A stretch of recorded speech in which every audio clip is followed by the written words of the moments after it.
All right, all right, all right. What is happening, everybody? Chris, what's up, dude? Ah, already here. Nice, nice. Won't miss anything this time. That's awesome, because we got a small little change of plan today, so you ain't gonna miss nothing. What's going on, everybody? My name is Ian, and welcome in on another Pixo stream. If you haven't already, like, follow, subscribe, all that good stuff. But we're gonna move into some really fun stuff today. So, some of you might know that some Pokemon got, new Pokemon come out. What's up, Chris? Tufan? Metal Gear? How you guys doing? Welcome in, guys. So we were going to continue doing Kin Masters this week, and we're going to push that to next week because I guess a new set of Pokemon come out. It's always fun. And so some of us at Pixo have chosen to sculpt some of these characters kind of in our own style. So we're going to go ahead and just for fun, sculpt something pretty cool. And if you guys would like to sculpt along with me, if you're watching this afterwards, or you want to do it during the live stream, yeah, come on in and let's do it. What's up, Casey? Yeah, Sunday fun day. Leonard, what's up? Hey, looking forward to the stream. Same. Doing good, Tufan says. Just got done with a speed sculpt. Nice. Very, very nice. Very cool. So the plan for this Pokemon is we're going to sculpt them, and if there's time today, we'll move into some 3D printing prep questions. He's not super complicated. I'm not going to do some like crazy, make him look like, a prehistoric monster from some 1940s style film. Don't know why that number came in my head, but that's what we went with. So, commit. Anyway, so we're going to go ahead and do that. We're just going to start sculpting and have some fun with that. So if you guys have any questions, feel free to ask just like any old time. I answer them as best as I can. Let's go ahead and do it. We're going to start from a sphere, because why not? And like I said, next week we'll plan on doing, we'll go back to doing Kin Masters. I've kind of just tweaked him a little bit, so I haven't gotten too far with him. Work's been busy, that sort of stuff. But anyway. Alright, let's go ahead and Polymesh 3D. Good evening from Brazil, Salvador. Thank you. Hey, welcome in. Glad to see you here. Alright, so let's go ahead and just start getting into shaping this character. I think we're just going to try to go one-to-one and kind of at least make it... So this is a water-type Pokemon. I believe his name is pronounced Quaxly in English. Kawasu, I think is the Japanese name. Let me double check. I actually have his stats up here. Yeah, Quaxly. I don't even know. That's a weird name. But he's a cool little dude. He's a cool little guy. Not a whole lot of pictures of him, so this will be fun. We have just this one concept art, but he'll be fun to kind of like figure out, What's up, Chris? Welcome in, welcome in. I follow your work. I think it's amazing. Oh, thank you so much. That means a lot. Thank you, thank you.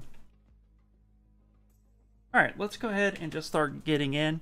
If you guys would like to follow along with this Pokemon, that would be cool. If you do it after the stream, just tag me in it. I think that'd be kind of fun too. If not, no pressure.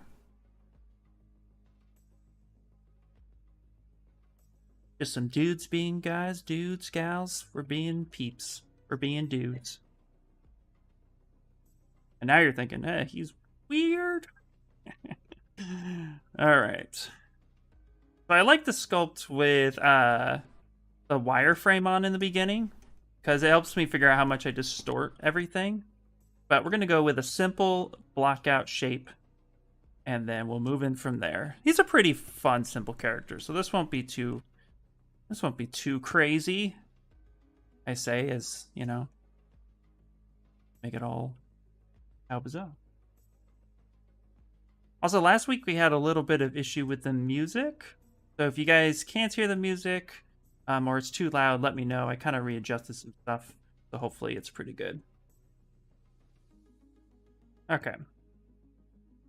Now that we got that basic shape in, what we're going to do is I'm actually going to go ahead and we're going to keep the poly group low, but we're going to go ahead and, yeah, let's go target poly 5. Let's just ZBrush it and see what we got. When you're doing some stylized characters, you want to try to keep the poly groups as low as possible. It kind of helps with the feel of everything, so something like this guy. He's pretty low poly. So we're just going to kind of relax, smooth some stuff. I want to sculpt the Pokemon too now. What's your favorite Pokemon? So I'm from the old school, like first gen. So my favorite Pokemon is Charmander. I think he's awesome. And then I was a huge fan of Mew and Mewtwo when they first came out. So yeah, I would say that I'm still kind of on that rabbit hole.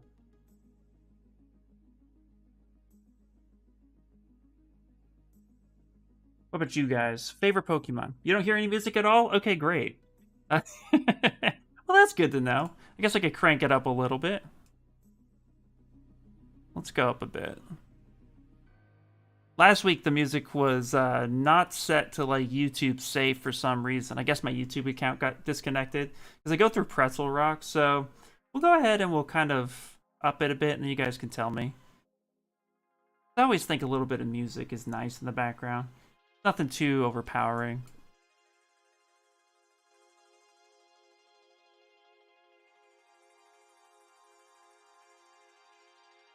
Pikachu! Awesome, awesome. Yeah, Pikachu's a fun one for sure.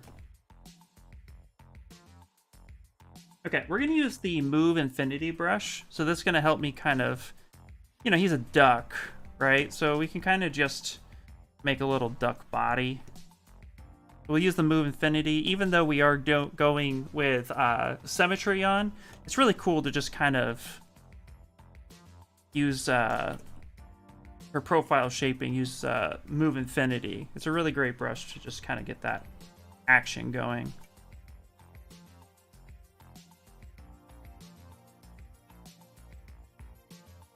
Keep hitting Z. Music's perfect now. Awesome. Thank you, Metal Gear. I think mine is Bulbasaur. Used to put enemy Pokemon to sleep and then win. That was my favorite. Oh, that's a good one. Did you happen to like Jigglypuff? Everybody I've ever met has like hated on Jigglypuff, but I think Jigglypuff is a pretty cool Pokemon.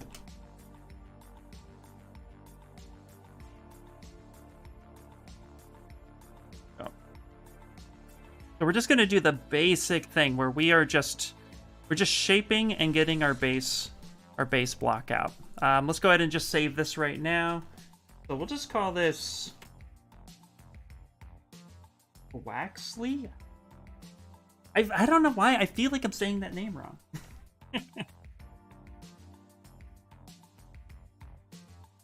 Okay. You know what? Before we do that, let's go ahead and insert... Actually, just duplicate this real quick. We're going to clear that mask out. That one up. And the reason why we're going to do that, it's just the block out shape, but we're going to go ahead and initialize and Q-cube that. That way it stays just kind of the subtool that takes the name to protect the innocent. Okay, so Quaxly stream. So we'll go block out. There we go. Try to keep as organized as possible. Matt! What's up, buddy? Jigglypuff is so sassy for me. Nice, nice. Hannibal! What's happening? Ducks go quack. So the way you're saying it makes sense. Okay, cool. Yeah. Yeah, Jigglypuff is cool. I remember I was annoyed by the Pokemon.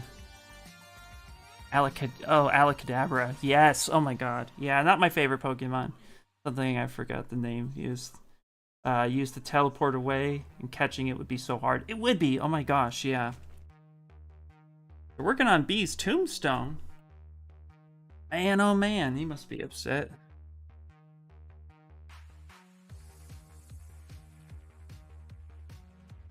He's getting a tombstone. Or is that like a D&D character and I'm just making a very bad joke? Oh, not that big. Okay, great.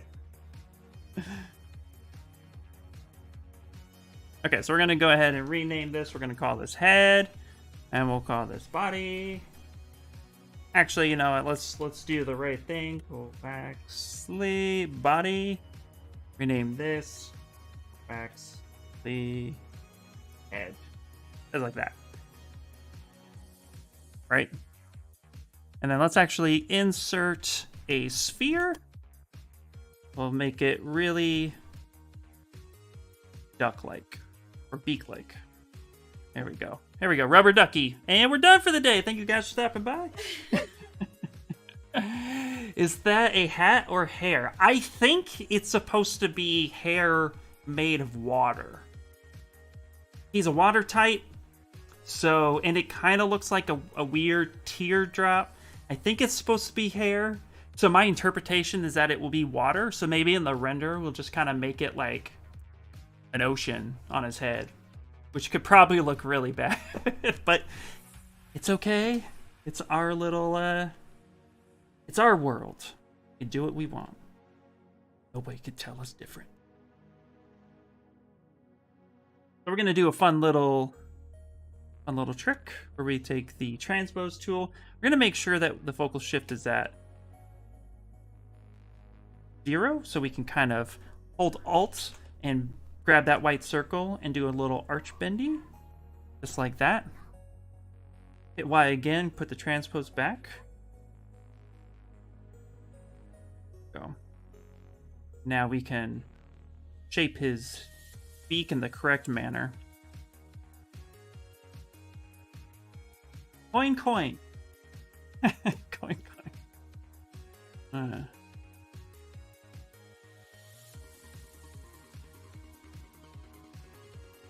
Okay. Now, we're not going to make a crazy mouth bag or anything. We're actually going to cheat his mouth. We're just going to use like a damn standard or something. So we'll take the shape of his mouth, and then we will make this work in our favor. Let's go ahead and ZBrush. Let's ZBrush at 2. Turn adapt off. And you know what we'll do? Is I would like the edge flow to go a certain way. So I'd like the edge flow to kind of go down his mouth a little bit. So we're going to try something. We're going to use the ZBrush guide. And we're just going to go ahead and kind of say that that's the direction in which we want that to go.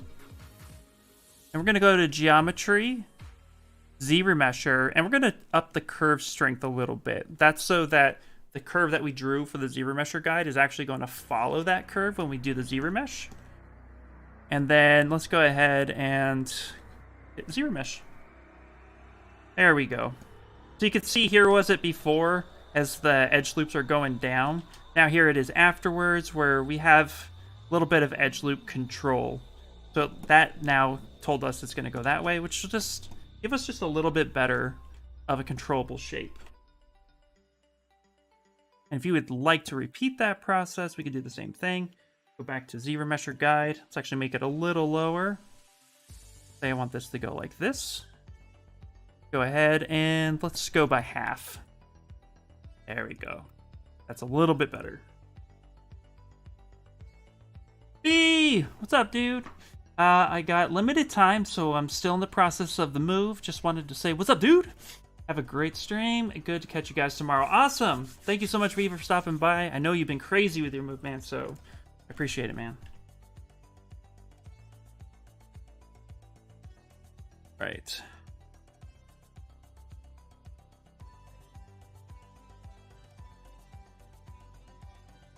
Okay, cool. So we got those basic shapes happening. Okay. Cool. Now we have a little bit of body. Now what we're going to do is we're going to actually kind of shape the wings a little bit. So the way I want to do this is actually, I would like to hold control, and we're going to use balloon, mesh balloon. And this will be a really fun thing. Let's see here. What we're going to do is go ahead and we're just going to kind of start here. And we're going to draw out our wing shape. And it doesn't have to be perfect. There we go. Now we're going to go ahead and we're going to split hidden. And now we're going to come through, select this one. Let's come in here real fast. So let's rename this Quaxly beak. There we go. And now this will be Quaxly wings. How many of you actually still use the mesh balloon to block stuff out? I remember when that first came out last year, and I was like, I'm going to use that every day. And then I did not use it every day. But it's like something I pull out once in a while, and I'm like, yes, this is awesome. Okay. Go ahead and kind of shape it to his body a bit. It's kind of a Dynamesh mess right now, so we'll clean that up here momentarily.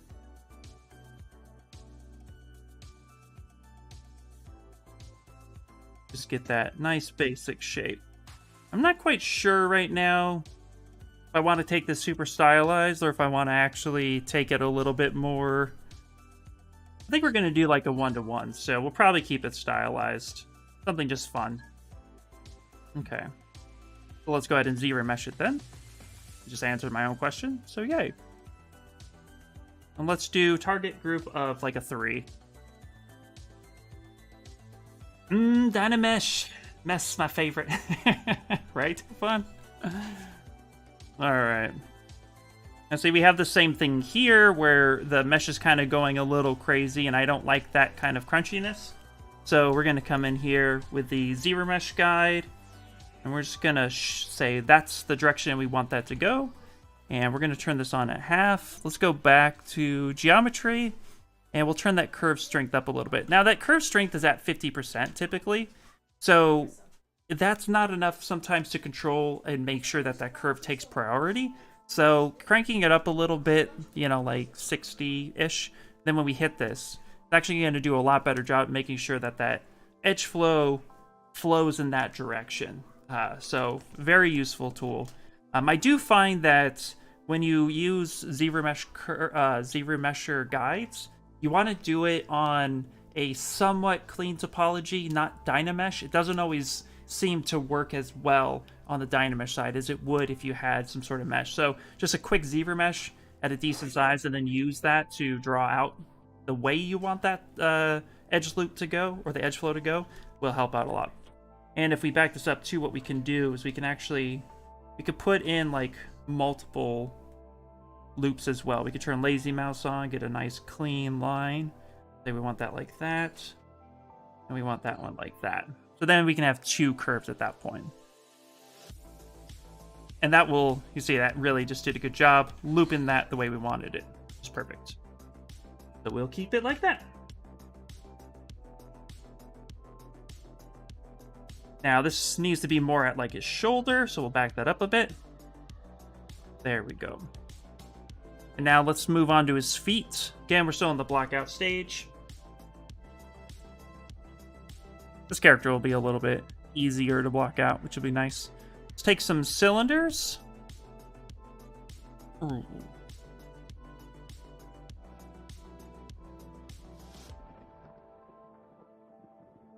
There we go.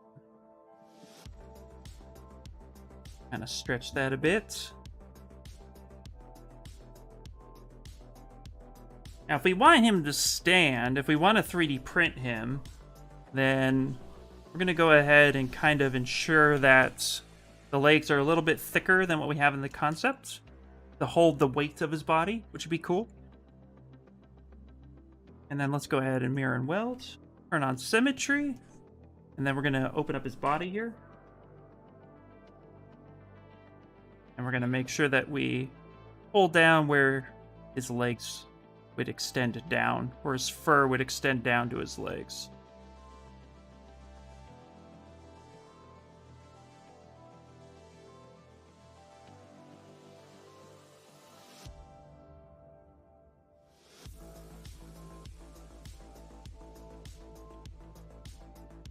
Something like that. Okay, that body is a little bit too big. So let's actually come here and let's crunch that down. There we go. Kind of get the basic height at least somewhat right. He's an odd shape.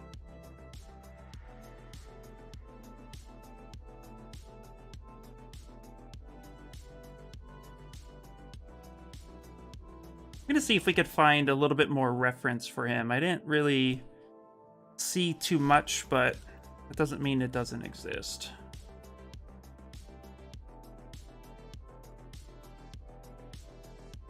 I wonder what's the biggest size terrain or city you could block out in ZBrush. Well, I guess that depends on how you block that out. I imagine that you can block out worlds in ZBrush just because, like, depending on the computer, you know, my computer is pretty decent. I run a Ryzen 7 chip with 48 gigs of RAM, and I have a 500 gigabyte SSD. So I would imagine that, like, I could take ZBrush up to about 80, 90 million polys before it really, like, crashes. So if I were to do a basic block out, oh man, that world could be huge. So I guess it really just depends on, like, how the blockout is. Now, as far as, like, details and stuff go, you'd probably at that point keep them relatively simple, at least in the beginning, and then maybe you'd, like, sculpt out, you know, some of the details of your favorite cities, you know? That's a good question. Yeah, I wonder.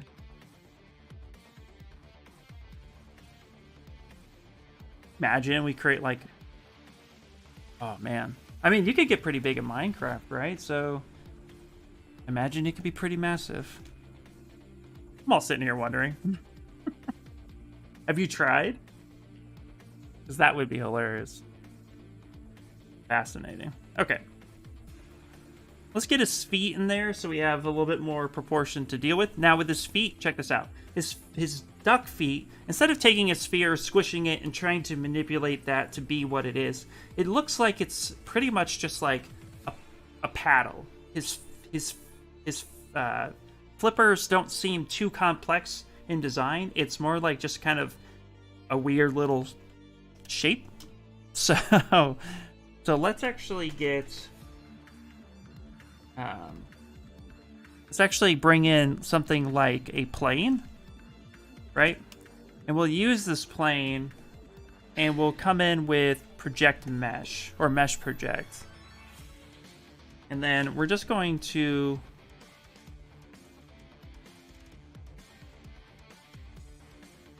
kind of do something like this. That's kind of it. Like the shape. We can refine it real quick. Now we can look at, when we go to detail, we can look at like actual flippers or fins and such, but for right now, go ahead and delete hidden. And then we're going to go ahead and Dynamesh this. So I'm going to use the picker and get the resolution. The reason why I'm going to use Dynamesh is because I want to merge this together.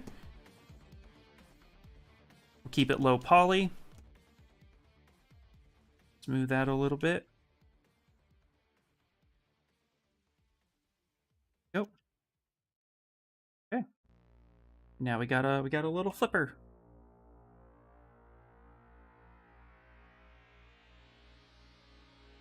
Scale that down.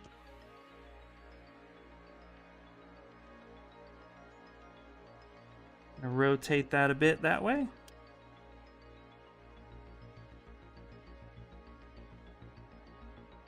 There we go. Now what we'll use is the move brush. I'm going to Dynamesh this one more time, but with a little bit more resolution. Okay.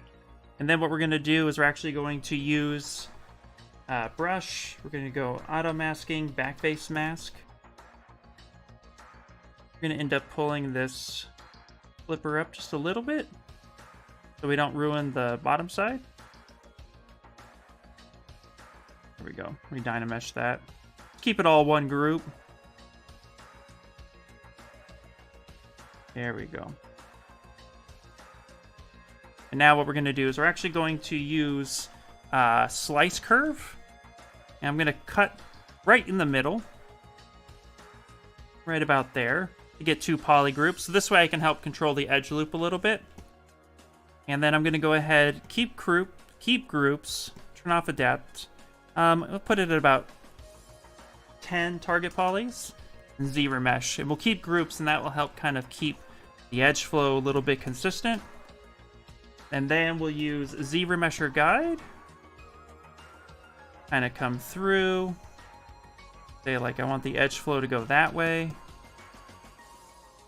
And then we'll come back to geometry. ZBrush, ZBrush, keep curve strength, keep groups. Try that.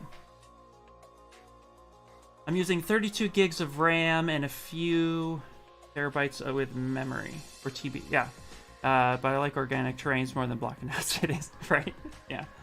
I never use mesh balloon project like that. Really smart way to block out. I guess I'll have to try that out. Yeah, absolutely, you should. I love it. It's great. It's just a really handy tool. Go a little bit lower. There we go. When you need shapes quickly, it's a really great way to just get those shapes. Okay. Now let's turn on local sim and let's skinny his legs up a little bit. And we'll look up some reference on how to do, you know, what duck feet look like a little bit more in real life. Do not mean to hide that. There we go. Okay. So we got something. We got something blocked out. 27 minutes and looks like a duck. It looks like a duck. Walks like a duck. Alright, let's take this head shape real quick. So this head shape is just all sorts of ridiculousness.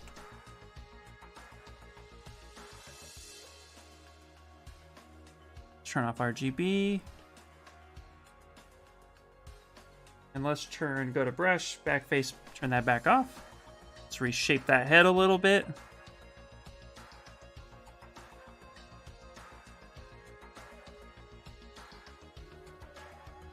Go.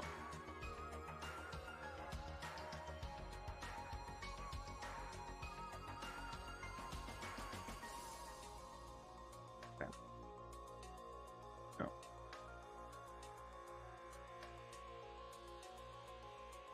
I will tell you, Pokemon is probably one of the best characters. If you want to like start sculpting weird creatures, Pokemon is definitely a really good way to do it, because they just take that take a semi-realistic creature and then they kind of just flip it on its head.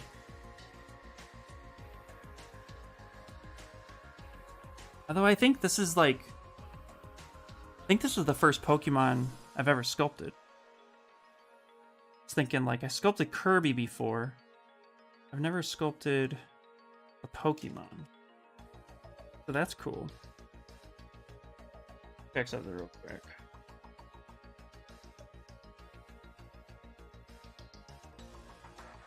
Smooth is kind of not... Oh, you know why? Okay, that's right. So if you have a texture that you're projecting this image on and your smooth is not working, what you need to do is actually come in here. You need to go to samples and turn off spotlight project. There we go. I was wondering why my smooth wasn't smoothing. That's why. Artsy RV, how you doing? Hey, Ian, been a while? Still getting used to your shorter hair. Yeah, right? I know. I did not think it looked all that great long, but yeah. I think I watched an interview of Making of the Lion King, and they made a big rock from the beginning with ZBrush and Modeler, and a modeler said he subdivided the rock into billions of polys. Holy moly. Man, what kind of machine was he using? I think that video's still on YouTube. Oh, that would be really cool. If you want to share that video, you're more than welcome to. That sounds crazy. I believe it though, because I mean the live action Lion King, I mean, it looked very realistic. I mean that's what they were going for, so. Is this a funky duck? So this is a new Pokemon apparently. Quaxly is what that's That's the name, Quaxly. That's the English name of it. I think Kuwasu is the Japanese way to say it. New Pokemon. So we had A Cube. Shout out to her. She sculpted.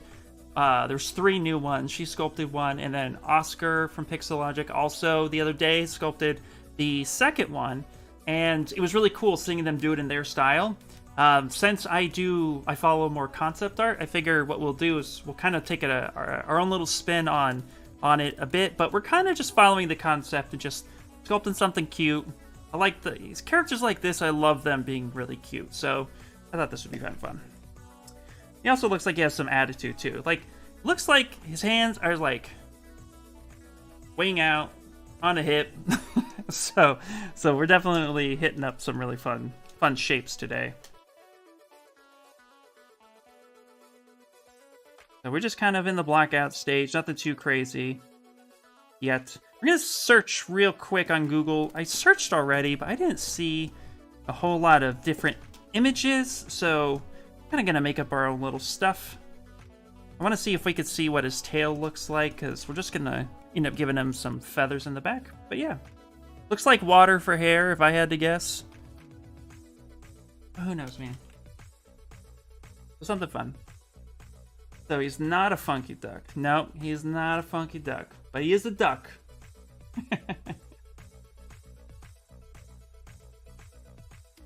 I tried to keep up with you as you're sculpting. I was good for about 5 minutes.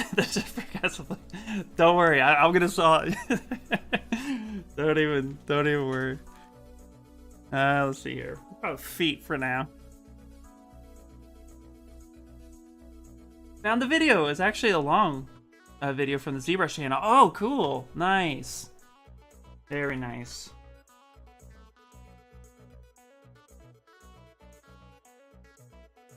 So, I like to use Google to just look up my my reference and stuff like that.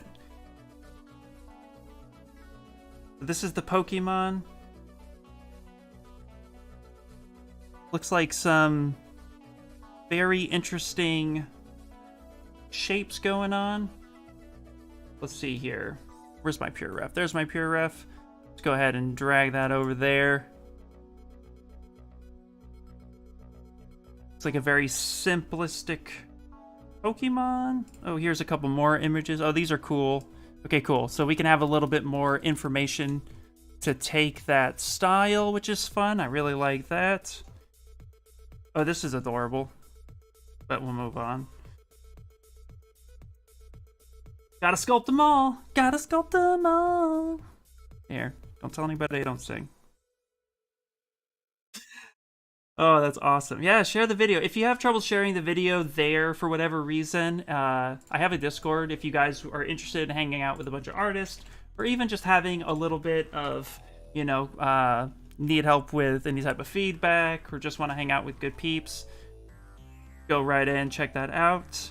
But you could share it there too, and then we could check it out after the stream. It's always fun. Okay, cool. So it looks like we got a little bit more information, which is fine. But you can still see there's not a whole lot of... Oh, that's adorable. I like that. I like that. So this is how I search for my reference, if anybody's ever just kind of wondering. Ooh, this is a really... Oh, that's a really cool pose. Ooh. That sitting one? That's adorable. Let's do that. Let's do that. Looks like the tail is going to be really simplistic, so yeah. That's going to be fun. Super Saiyan side. Sad. I love it. Oh. Hello, hello! Alright.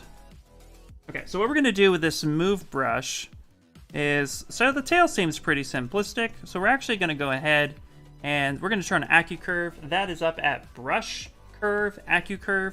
And what that does is it makes you... It brings everything to a point as you're drawing it out. So we can kind of just pull out that tail a little bit and make sure that that becomes a point, which is cool. And I really like that sitting position.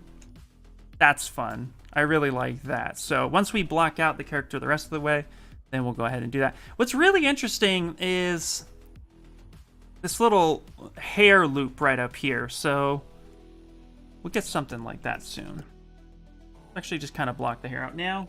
So we're just going to take a basic sphere. We'll take a low poly sphere. And we're just going to drag that sucker out like that. Grab this, and then, let's see, that's the head. So let's go ahead and split it in. Come on up, and then rename this hair. I still think it's probably like, I don't know, it looks like water to me. I'm going to have to, that's what I'm assuming at least. So we're going to make that, we'll make that water. And let's do this. Turn AccuCurve back on. Kind of bring that to a point a little bit. So I'm going to sculpt the hair kind of like backwards a bit, and then we'll end up pivoting. Sitting duck. The sitting duck, but literally. Yeah. Say things like that when the pose has some short double meaning. Exactly. It's kind of a bad habit of not renaming things. Rename! Trust me, you know, it's I'll be honest, when I am actively thinking about it, I'm really good at the naming convention. But there are days that I don't do a good job. And when that happens, just go with it. Okay.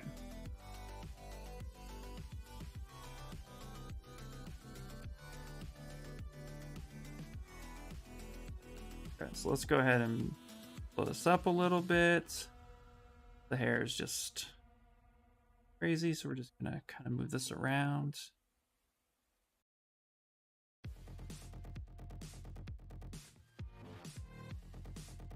Go.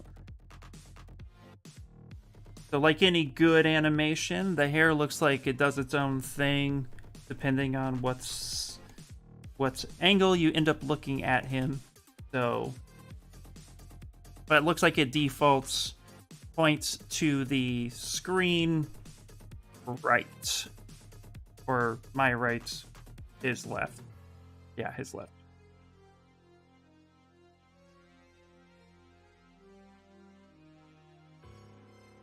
Go. And do a little bit of smooth, and like that.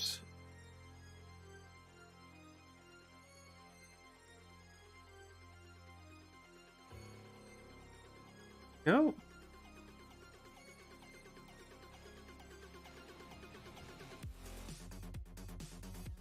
There we go. Perfect. Okay.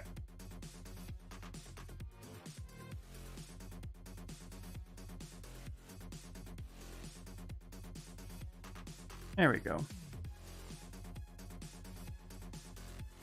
Kind of do something like that. When we do, when we subdivide up a bit, we can just kind of pinch that a little bit. And that will be nice. Now what we're going to do is we're going to pull up a curve brush. And I think we're going to use... Let's use curve tube. I'm going to sew this out for a second. And we're just going to get like a big chunk like that. Go ahead and tap that. Okay, and then I'm going to go ahead and we're going to split hidden. Now we'll end up making sure that we put it back, so I'm not going to worry about renaming just yet.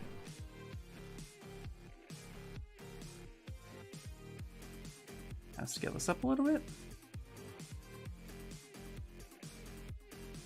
Now let's hit our transpose and kind of pull this out.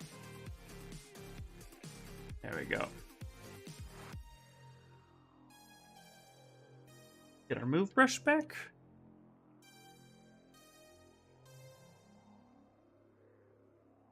Gonna do a relax smooth because it's kind of a round little spot.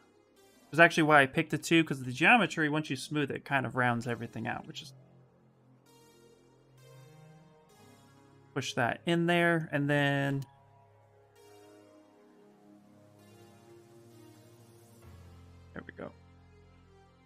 morning, Raytheon Studios. Welcome in, welcome in.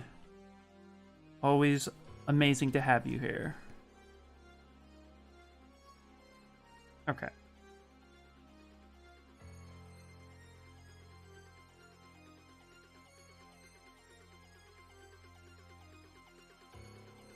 Hello. Okay. Now, this helps me a lot.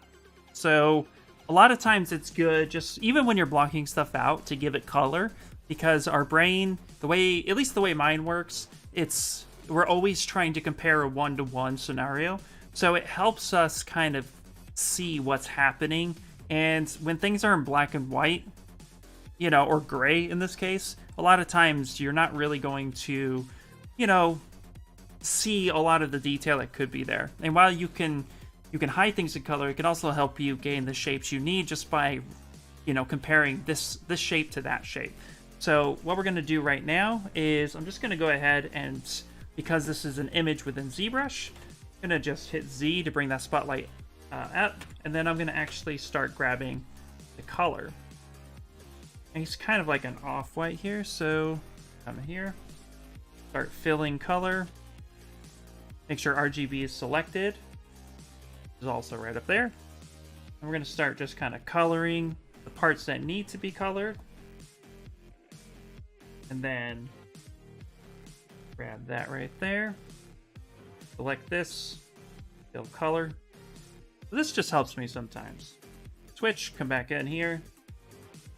We're just hitting the base colors up.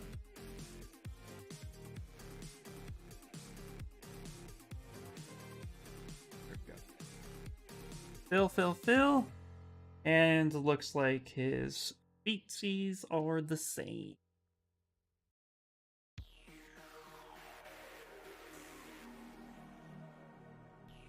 Did I buy the sound recorder player? Not yet. But soon. Soon. I'm still working on getting him brought into Unreal Engine. Kind of going over, looking at my work, making sure that I'm satisfied with it. The topology doesn't have to be like super amazing, but I want it optimized enough. So I think there was one character, Moneybags, who was like ridiculously high topology when he didn't need to be. So I'm probably going to end up decimating down with UVs so that when I throw it in Unreal, it's a little bit more optimized than what I have it. While maintaining the UVs to keep all the maps and stuff. Because that's fun. But once that's done and I start getting ready for a 3D print prep, then yes, absolutely. Okay. Okay. So for the eyes, okay, I know I've seen a couple like versions of this where the eyes were kind of like, you know, a flat thing, but we're gonna try something.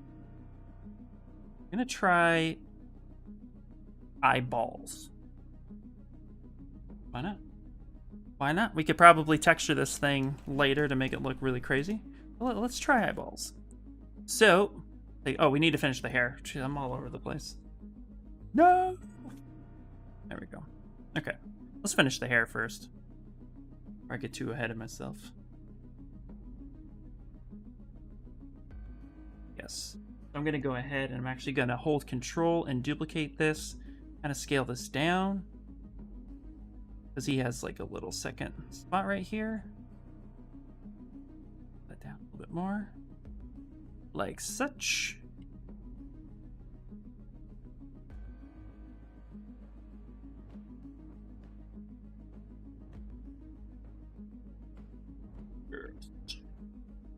And we'll end up merging this together and then fixing the final shape.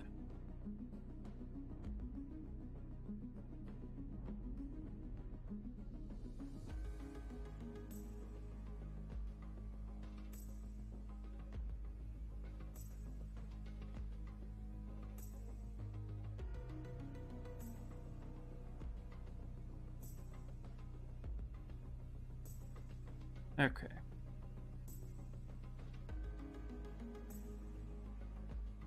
Okay. That sounds good. Let's go ahead and just merge down like such. Oh.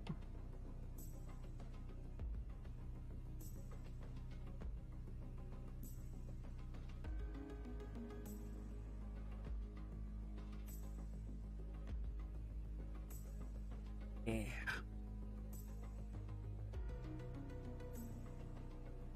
Okay, now let's go ahead. Now that it's merged, I'm going to go ahead and just save this real quick. I'm going to subdivide a few times. So let's go to Geometry, Dynamic Subdivision, Apply, and then we'll kind of subdivide up a bit.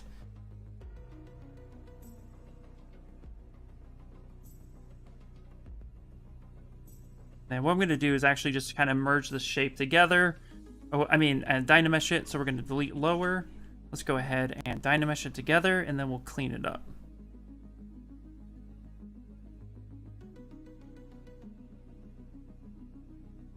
Ooh, that's ridiculously high. Error is 2 million all of a sudden. It doesn't need to be that ridiculous. Let's go right there. That's fine. And then once we're ready, we'll get it flowing the way we want.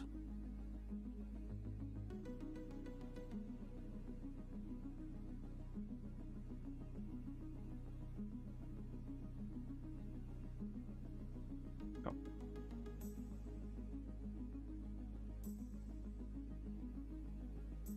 Spot for his head.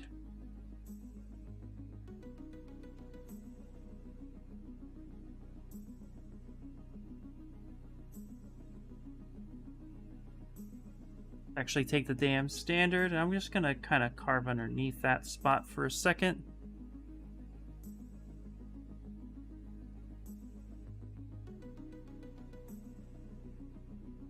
Go.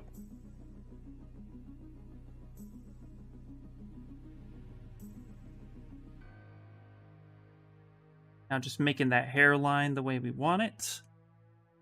I think that hairline kind of swoops back a little bit.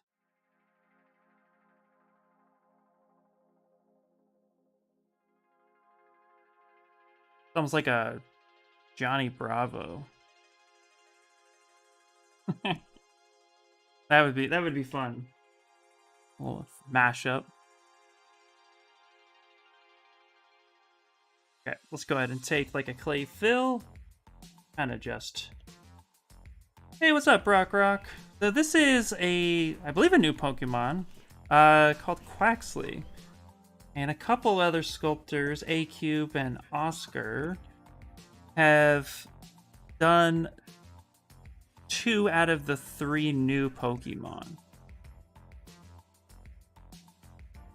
So, decided we gotta have the 4th. We gotta have the 3rd one. Yeah, Ash did one too. So we got some of us got talking over at Pixo, and we were just like, you know what? There's a 3rd one.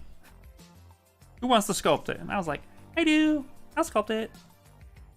And now we're here.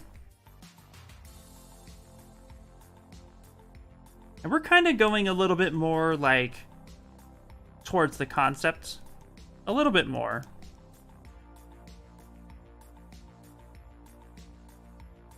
And then we'll prep them for 3D print, which will be fun. Right now I'm just kind of playing with the shape of his hair, overcomplicating it, you know, that sort of stuff.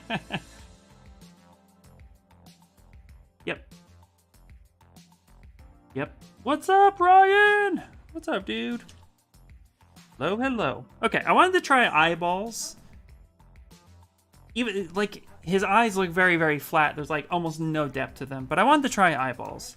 So, let's go ahead and try actually just giving him eyeballs instead. If it doesn't work, then we can do, like, a flat, more cartoony style. But I thought, you know what, let's, why not? Let's give it a shot. Just adjusting the shape of his beak real quick, too. I think his beak is too... I think I did it too long. So let's kind of round it out a bit. There we go. Okay. Yeah. All right, ball time. Let's give him some eyes. So there are Sphere 32. If you look at the wireframe, that's where the eyes are, like that. This might look weird. Let's go ahead and split hidden.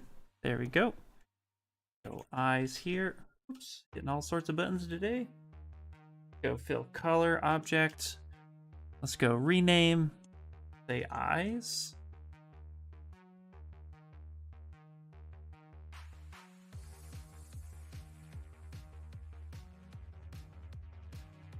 Perfect. And then let's go up to the hair. Hair was already named that way. Perfect.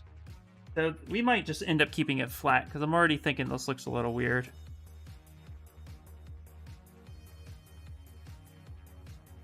But you never know until you try. I'm gonna rotate this out a little bit. And then gonna elongate his pupils a bit.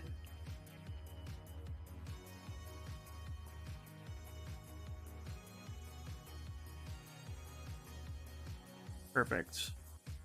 Now let's go ahead and take his head shape.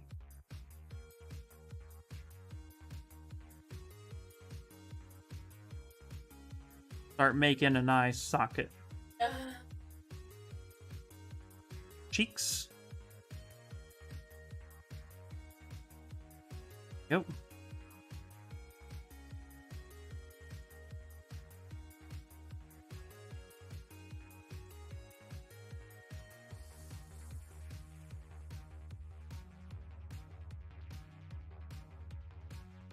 Already not sure what I think of it yet, but that's okay.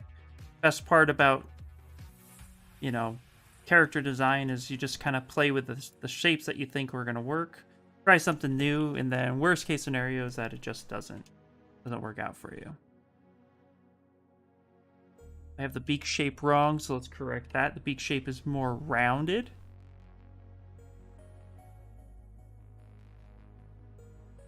So we'll open up the beak shape.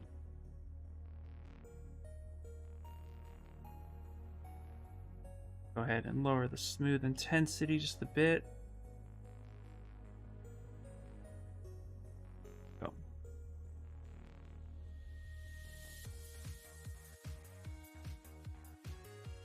Flare that out. Very good. Good night in Brazil. Hey, Lewis. Hello, hello. Good night to you as well.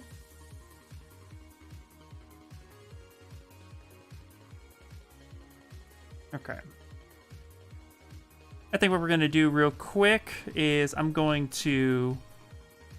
actually going to take dynamic subdivision and we're going to go ahead and apply that. We're going to have actual subdivision at this point. Because what I want to do is let's get the mouth in there. And then when the mouth kind of shape is in there, then we can refine the topology. Because right now I have 4 random poles, 2 on each side, that are kind of giving me a little bit of, like I'm chasing my own tail right now. So, I'm going to take the damn standard, look at it straight on.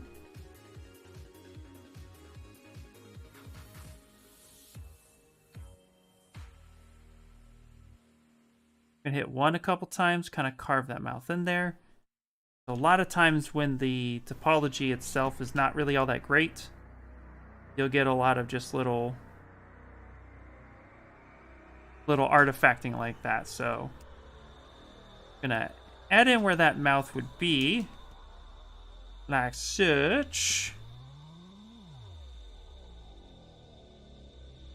And then we're gonna take our Z remesher guide, delete lower, and we're gonna actually come around the mouth. So what's really cool about any type of curved brush is that it's dependent on your brush size. So we can actually get a lower curve, come around, do that. So we're saying that that's how we want the edge loop to go. Make that a little bit better. Just like that. Now let's go to Z remesher. Same thing, curve strength is up already, perfect. Let's say target of 10. And then let's Z remesh. There we go. So that's a little bit better, but actually let's go lower. Let's try 5. And let's do it one more time. And I want this to flow around. like that. I'm actually going to up the curve strength. I really wanted to recognize that.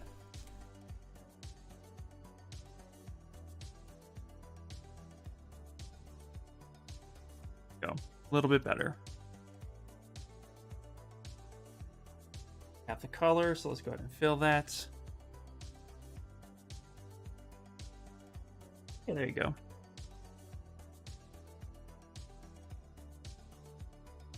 Now let's go ahead and fix his beak just a little bit more. Ducky Momo. Yeah, he's a cute little guy, right?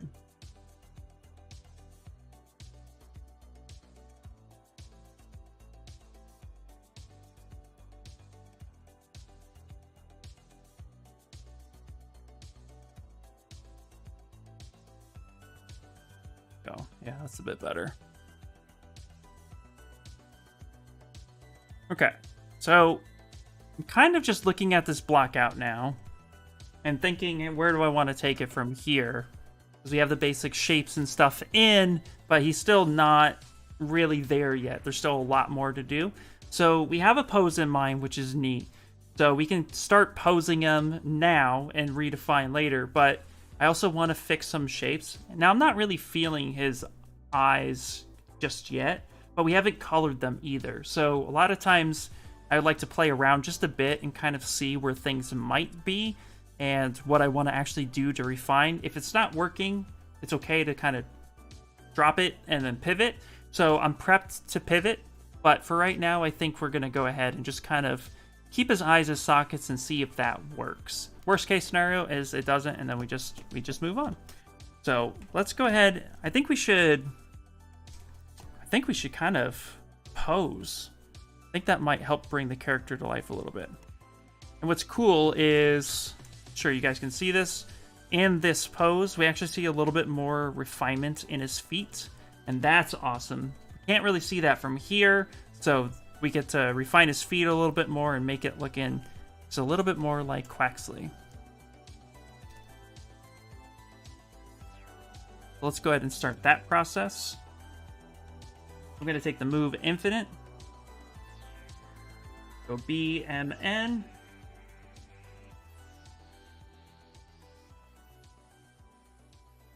Didn't mean to hide that. Where's Butterfingers today? Go.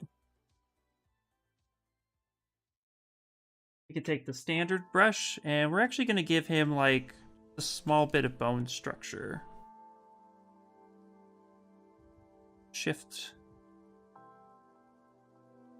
Come down. Give those flippers just a little bit of love there. And reshape this. Make it look a little bit more like it should. Go.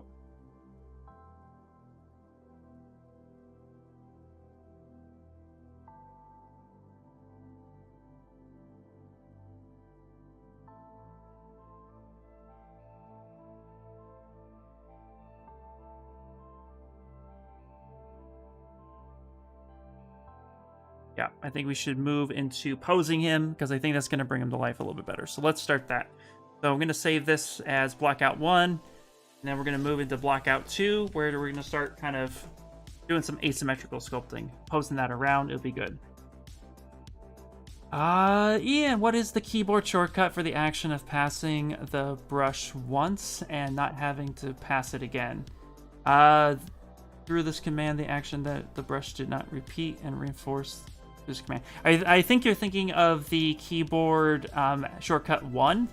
So keyboard shortcut 1, if you want to repeat a pass, so let's try a damn standard just for a second, and we'll even add color just to really showcase. So if I were to draw this out and I want to repeat that action, then I hit 1, and that automatically does that. And I keep doing that, and it'll keep. Now, the problem with that is if you make a pass and you rotate, ZBrush will take that rotation as a stroke. So when I hit 1, it's going to repeat the last stroke possible. So the shortcut would be 1. Just do the stroke and then repeat that action. And you can do that as much as you want. Press it 100,000 times if you'd like.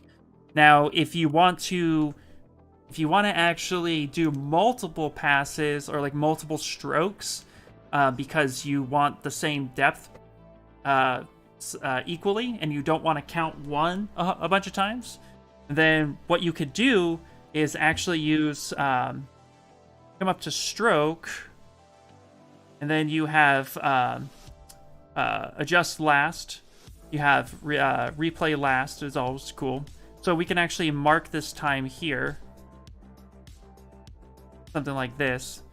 And then what I could do is I can draw out a couple strokes, say something like this. Now I want those to repeat, or I want to adjust those, so I can go to stroke, then I can repeat last. That'll actually help me increase the depth of each one of those as well. So if you hit replay last, it's just a button, and that's how you can do that. That replay last is right up there, by the way, too. So hopefully that was hopefully that answers your question.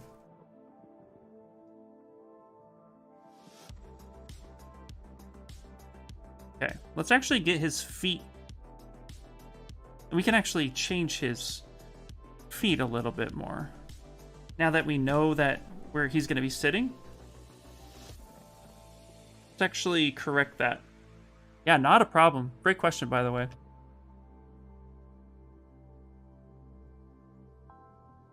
I'm actually going to scale down his flippers. Boop, boop, boop. Like that. I'm going to take this. Take this one out. We're going to merge those together. Take his legs, merge down, say yes. That's what we're going to do. Because we're going to end up making him sit.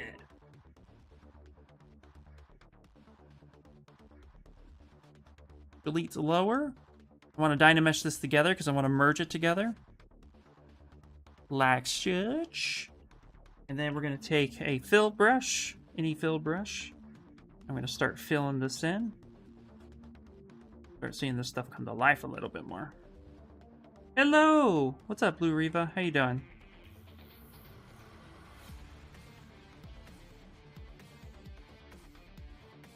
Yeah, not a problem. There we go.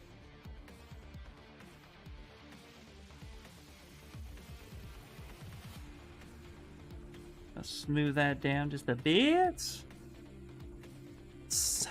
Okay, let's go to save. All right.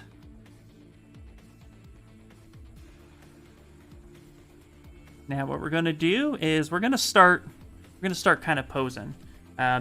Something I noticed is that the body is still a little wrong, so we're going to adjust that. He has such a short body, so we want to make sure that we honor that as much as possible.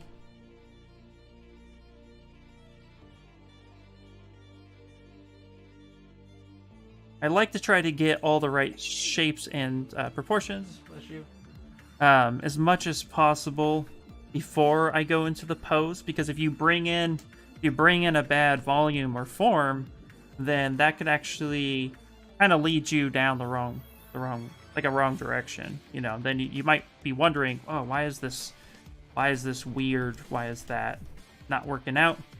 And sometimes it's just as simple as, you know, just correcting a couple volume shapes. Now what we're going to do real quick is we're going to take that project mesh. Okay.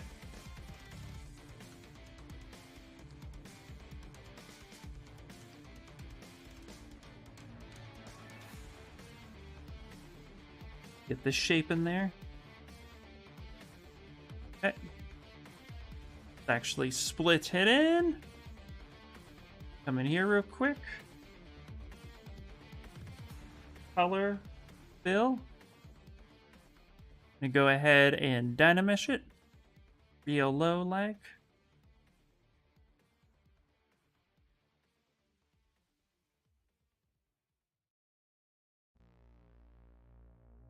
Go. Who's that Pokemon?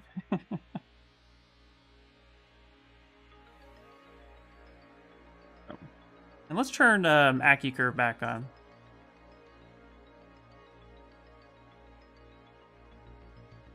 Get that kind of Do a little point. I know somebody was following along earlier. If you still are following along, how are you doing?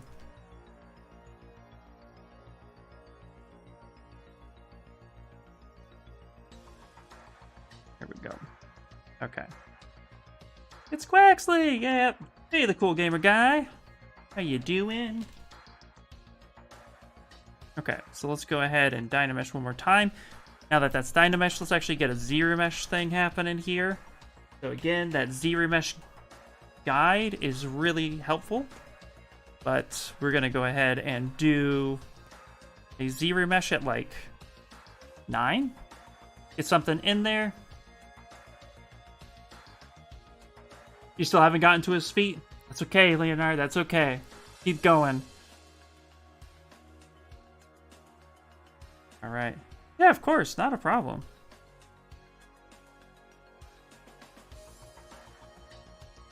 Okay, if you guys ever experience this error where you draw a curve and then it flies off into the middle of space, a lot of times what you can do is just set a history and then uncheck that, and that fixes that. So, yeah, if you ever draw out a curve and then it flies out here somewhere in space and time, just go ahead up here real quick, set a little history marker by holding control in the timeline, tapping that, then untap that, and then try it again. And that typically works. Actually draw it on this side. Gonna tell the world to kind of point in that direction. And we also are gonna want this kind of flowing through here like that. Okay, so now we come back to ZBrush. Curve strength, yeah, pump it all the way up. Why not?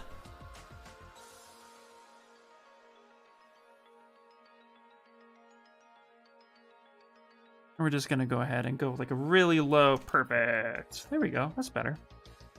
It's better. There. Scale that up a bit. Okay. Okay. Get that fill color happening. Object. Get a better neck, because there ain't no way that head is sitting on that neck. There we go.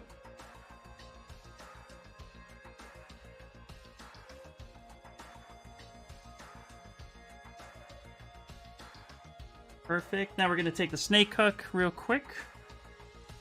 Actually going to draw out a couple shapes for the wings real fast. Oh. Yeah. Yeah! Okay. We will be posing by 6:30, I promise.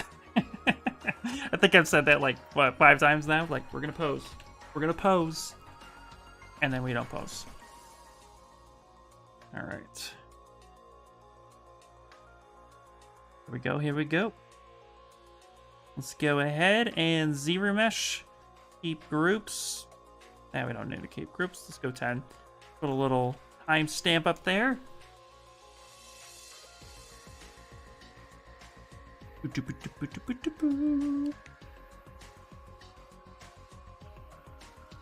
And this is what we're going for. We are going for this pose right here. It looks super cute. So I feel like that will be a really good one. There we go. Yeah.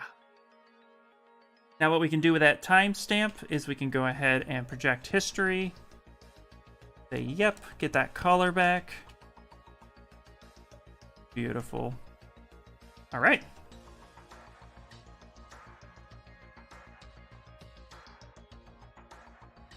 Now here's the fun part about translating 2D to 3D. Everybody's interpretation is always going to be just slightly different than another person. So the way I see things will be slightly different than the way you see things, which is why when we work from concept, ideally we want to just make sure that we're being as authentic as possible to the design.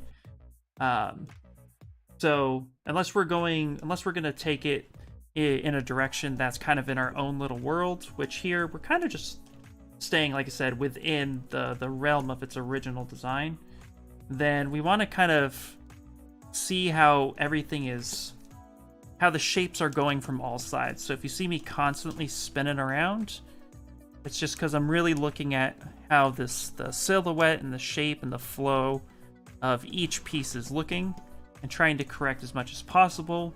It doesn't have ears, so I'm keeping in mind that his head, you know, the hairline typically would be somewhere halfway. So I don't want something that's like sticking out like that, unless he has sideburns. Does look like a little hat though, which is kind of funny.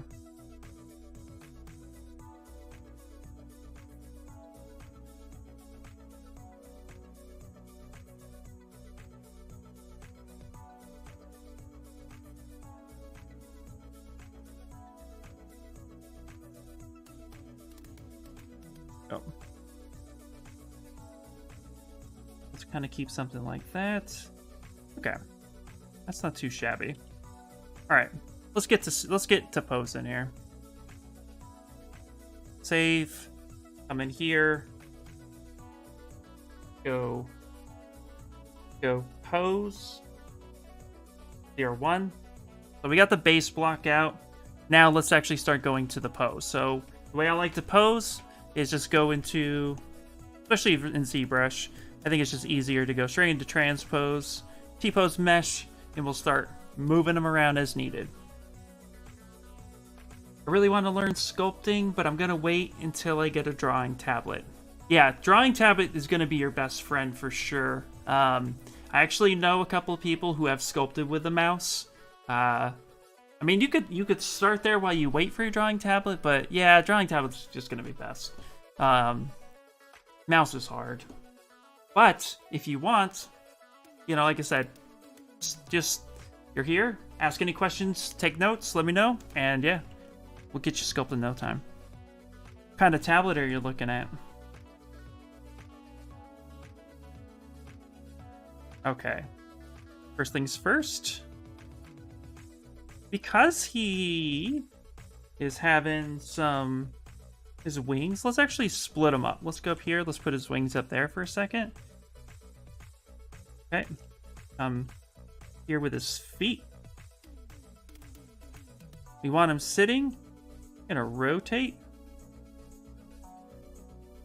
We're gonna place those feet like that. Oh my gosh, he's already cute.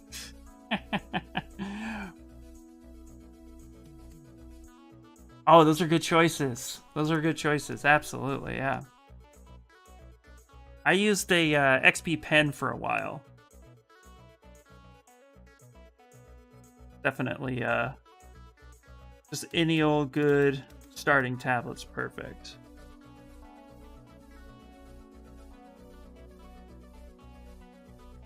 Okay. I'm gonna go ahead and put his feet out here. And then we're gonna rotate them like that. Oh. So when we're posing for 3D prints or manufacturing, and there's gonna be a spot where we want the character to sit, it's really important to establish a flat surface, something that you can kind of make sure that it's gonna sit on and be balanced. So what I like to do, especially when you have low poly like this, is I'm going to go with clip curve. Now, what I'm going to do is I'm actually going to adjust the intensity of clip curve. You know, we want kind of a flat side, but if we just do this, it's going to be really, really sharp. So I'm actually going to drop the intensity down to like 75. I'm going to do a little soft clip, just because right now I don't want it to be super just chopped off, but it'll give me something to work with.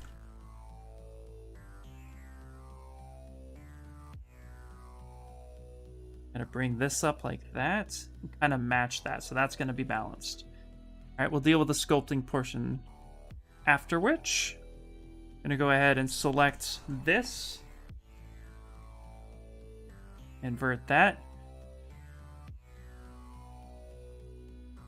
Now what's cool is that the wings are kind of reversed a bit, So you see here, like the wings are kind of the way they're spread out. So we're gonna make sure that we just put them down and then lay them on the surface. So you come in here like this. Yeah, no problem. You use an XP pen tablet? Yeah, XP pen tablets are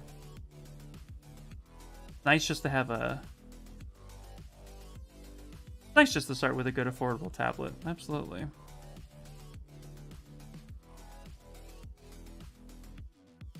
Okay.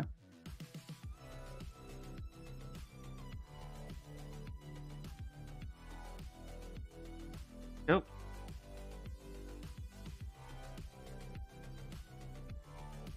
Okay, you know what? I'm worried about the feathers too much. I'm actually going to smooth those down.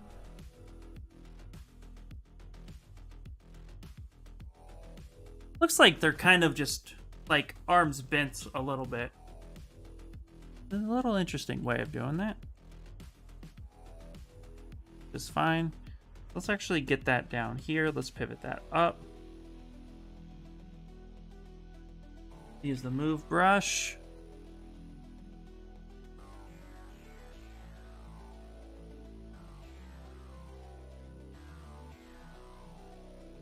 Go. Yes, mine does. So I used an XP pen for a long time. I started with just the basic. I have it right here. In fact, I still have it. Just the basic, simple tablet. And then I moved to the XP pen 13.5 Artist Pro, which had a screen. And now I use a Cintiq. Because I wanted it.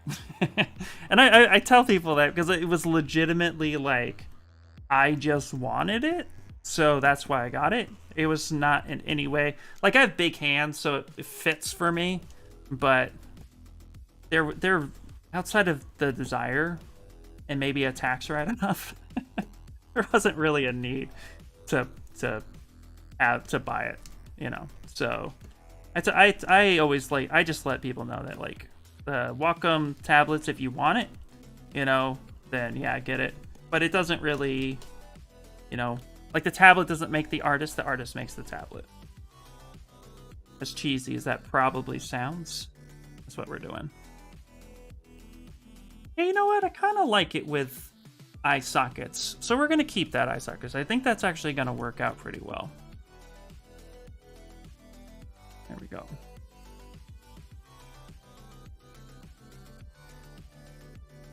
Now, I'm not going to move the head. I want the head symmetrical. So I'm not going to move the head as in like... I'm not going to rotate the head this way so I can still do the eyes symmetrical. So what I'm going to do, I'm going to keep it on its plane. Head will be up a little bit like such.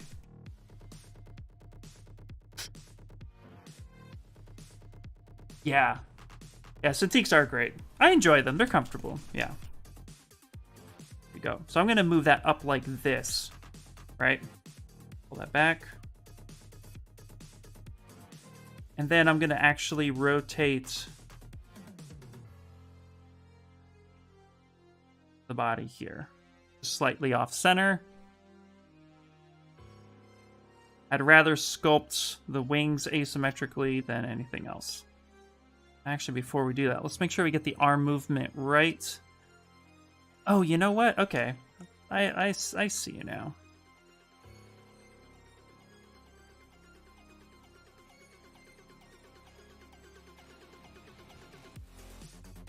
The wings are kind of open like this. There we go. You know what? Because we smooth that out, let's flip these wings.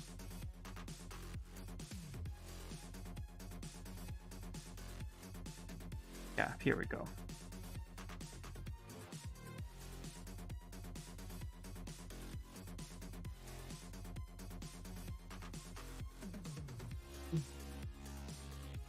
Thank you. I couldn't mute the mic fast. I was like, I'm gonna sneeze. I had a Wacom initially, then upgraded to the Huion Canvas 16 2001, which has a display, and I love it.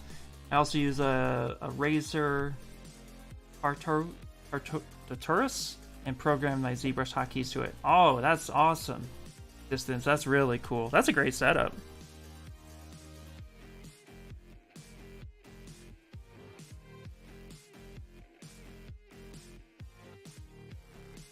That's a really great setup. There we go. Okay.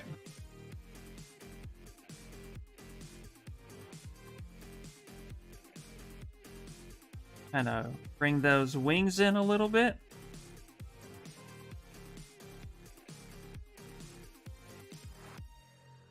Like such. I'm going to kind of mask off this area like that. Soften it just a bit, because his wings are slightly, like, down. We'll bring him in a little bit. Like, kind of down on the floor. Just like such. There we go. Smoothie action, just to get that shape right. Perfect. Taking a look at everything, checking it twice. Actually bring his body down just a smidget.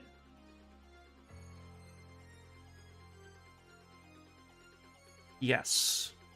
Okay, I think that's pretty cool. All right, so we'll do the final body shape once we get it the rest of the way.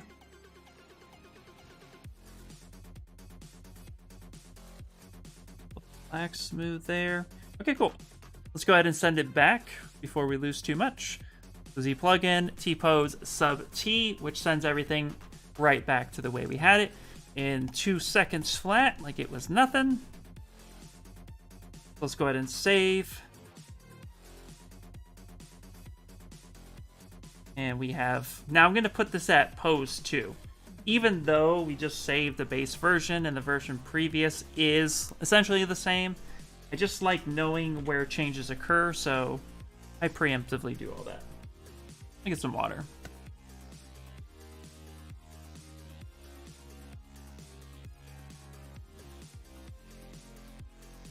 Alright. Okay. Now let's get his body finalized a little bit more. It's still very low. It's only 1500 polys. It's very basic, and we have a little bit of, you know, duck hair, little chest hair action here. So let's actually merge these together, finalize that shape. Let's take his body and let's merge down like such. I'm gonna go ahead and just gonna Dynamesh it together. Delete, hit it, and Dynamesh. Boop.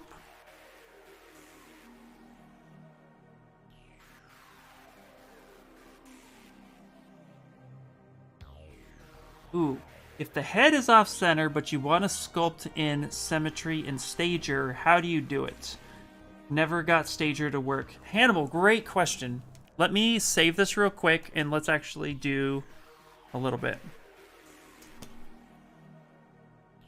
Okay. So let's take this head shape just for a second. I'm gonna go ahead and just duplicate it, send it down to the bottom, so we can kind of... Actually, you know what? No, let's not do that. Let's take this whole head shape just like this, and let's actually merge visible, and let's work off of that one. There we go. Okay, so let's do no subdivisions. Okay, so if your head is off symmetry, so if your head is just slightly off, and just slightly, okay. Okay, if your head is slightly off symmetry and you want to fix that, this kind of leads into a couple issues, and you got to think about the best way to approach it. If you've done a lot of work and you notice that the head is no longer symmetrical and you weren't going for asymmetry, the easiest thing to do is to mirror and weld it, especially if you don't have history. If you don't have history, then the easiest thing to do would be to mirror and weld if you're not too concerned about your topology.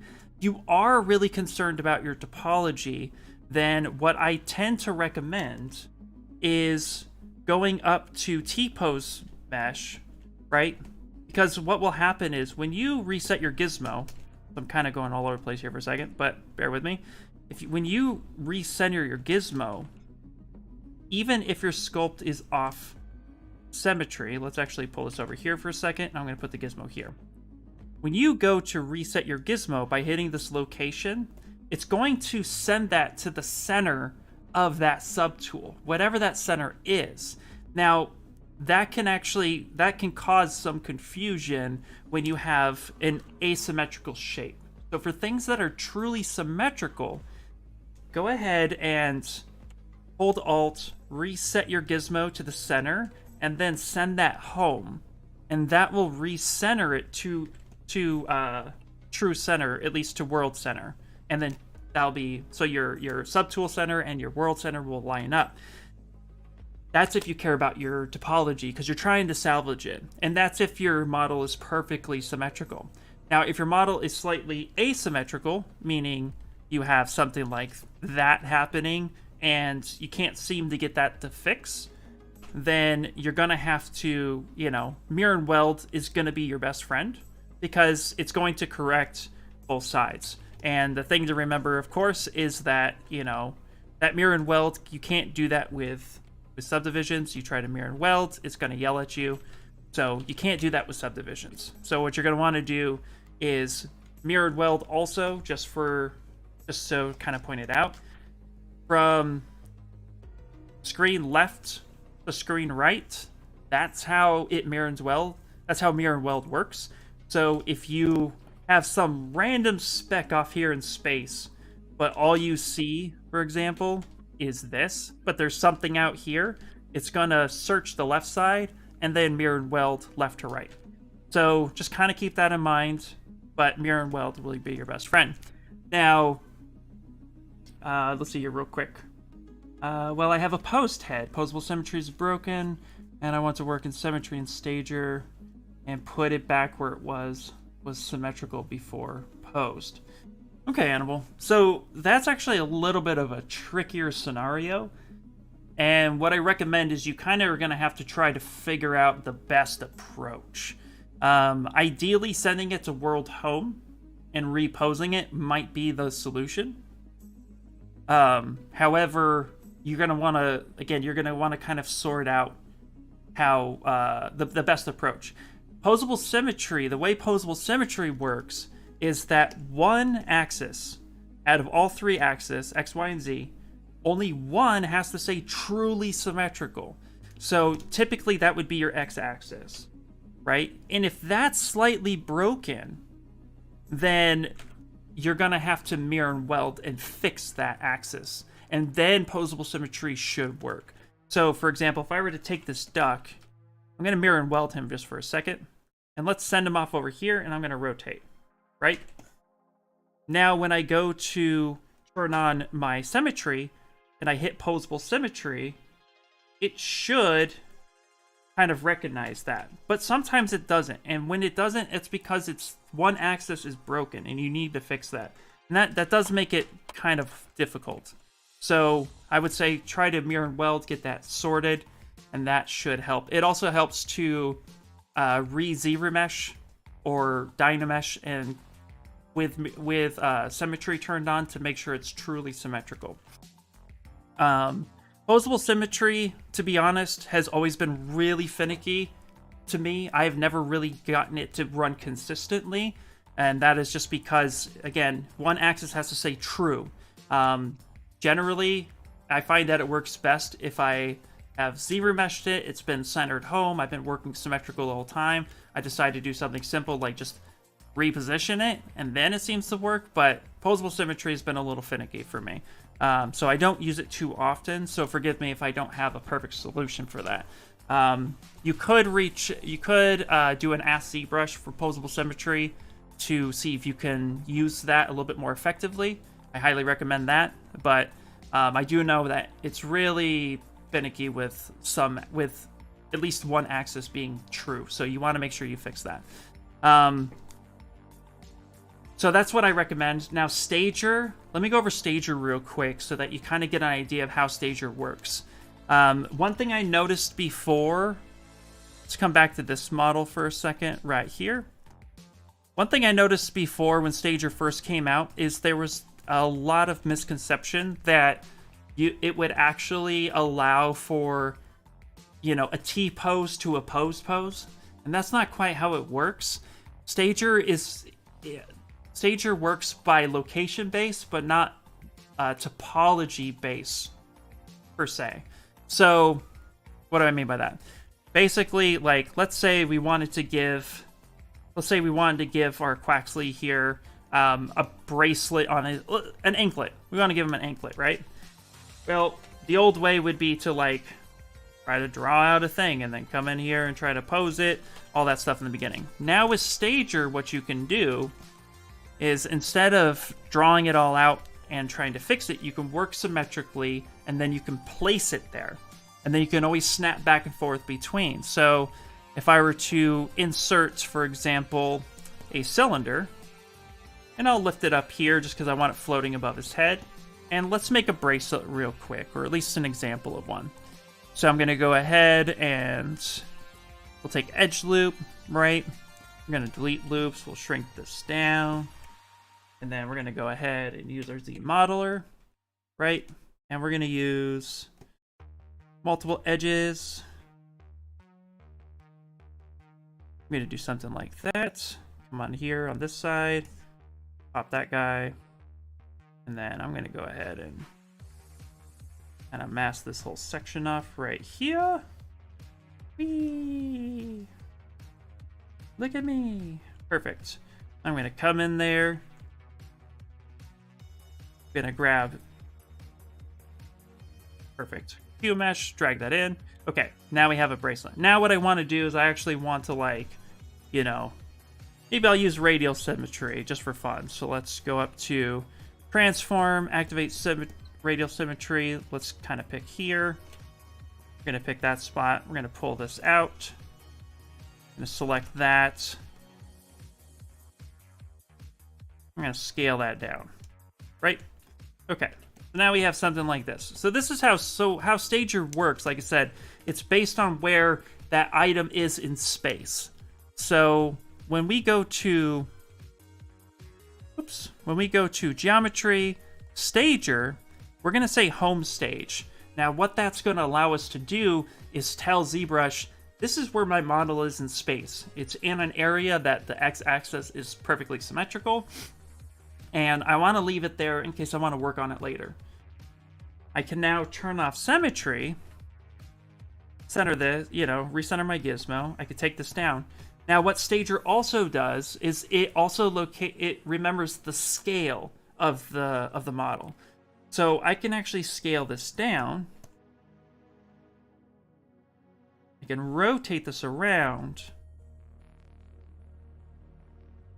and kind of put it on his ankle, right?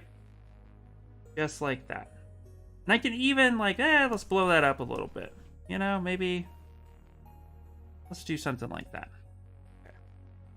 And let's say that's where I want that to live. I am happy with that. So I'm going to go ahead, and you'll notice we have a home stage, and now we have a target stage. And I'm going to click this. Now, we have some options. The main one to focus on is called switch stage. So what that's going to do is, if we hit switch stage, that's going to send that back home. And notice how the scale went back to where it was previously. When I hit switch stage again, it's going to send that back, and it's going to shrink that back down. So this allows us to work on this piece symmetrically, and maybe we need to make changes to this model. So we're going to say, you know what, we want this inside a little bit thicker, right? So let's take our edge, let's make a different poly loop. Let's go ahead and kind of make that smaller. You know, and then you know what? Let's even do one more. Let's actually come in here, let's hit symmetry again, and we're going to actually kind of scale that up a little bit, make that a bit different. Perfect. Now I switch the stage again, and now those changes have occurred down here. But again, that's just sending it forward and back. So that's how you get Stager to work. Now, if you want to change the target stage by, like, you don't like it here and you want to place it somewhere else, I like to switch back to home stage and remove that target stage. Then I like to go back to where I was, reposition what I had, even make it bigger, because we're actually going to use this as a weird base. So you know what? Let's actually go Control Z. Let's send that back there. Perfect. Send that down here. Come here. Let's actually blow this up. Right? This is where we want it. Now we can hit target stage. And now again, we can switch back and forth between the two.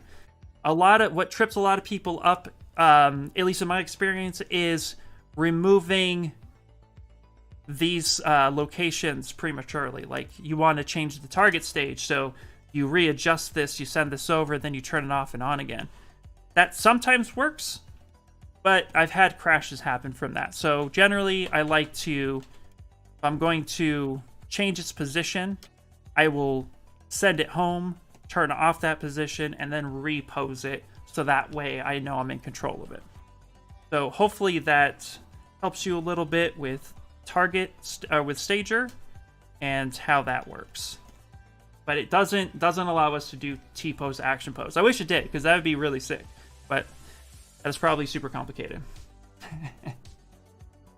If you need to copy, the subtool, if you Control-Shift-D, it actually will keep the Stager there. So you can copy it that way, yeah. Or you just go to Subtool, hit Copy. Notice it takes a second. Paste that or duplicate. When you do that and you go back to Stager, Stager stays with that copy.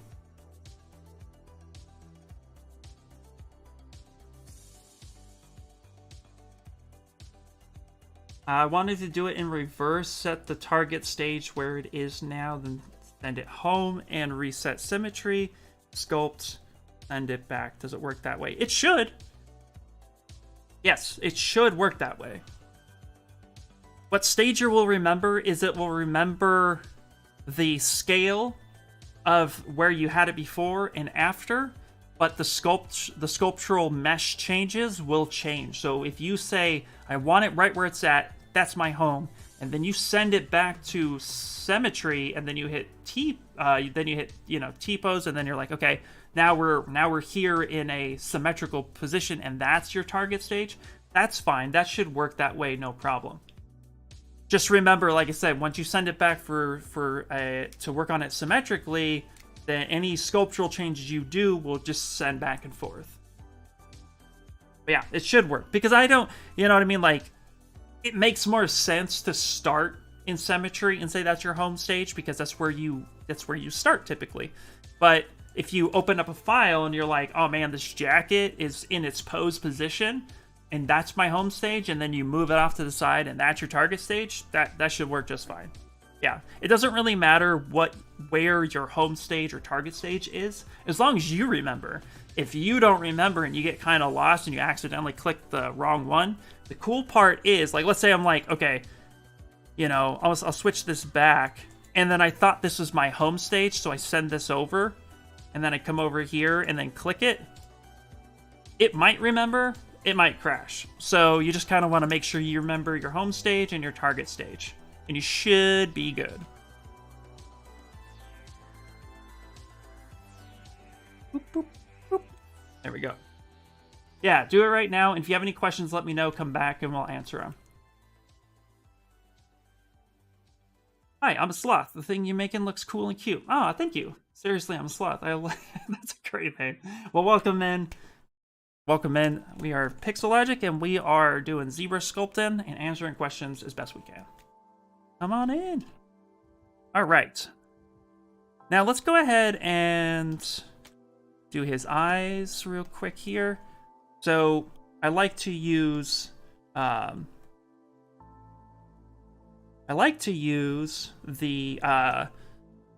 what was it, Sphere 32, I think it is. Yes, because it has poles. I like to have poles in my eyes. It just helps me with knowing the direction in which things are. now we could start kind of getting this shaped out a little bit more. So let's start getting this going. So let's apply. There we go.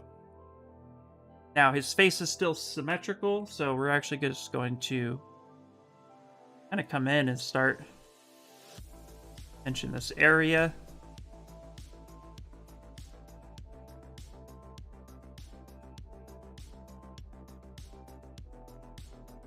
Yeah, not a problem. Okay, let's actually hide his hair for a second, because his hair is getting in the way. So we need to refine his head shape, his eye shape.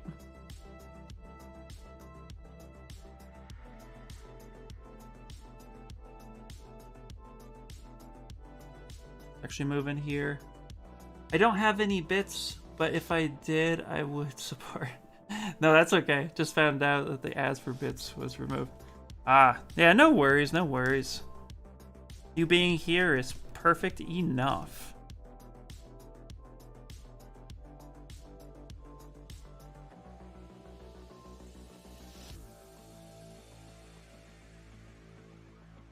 Go.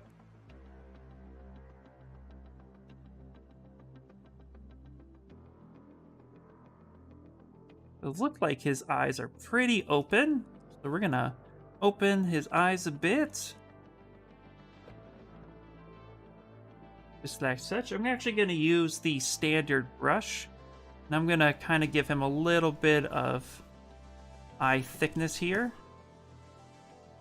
Like bring that out just a smidget. There we go.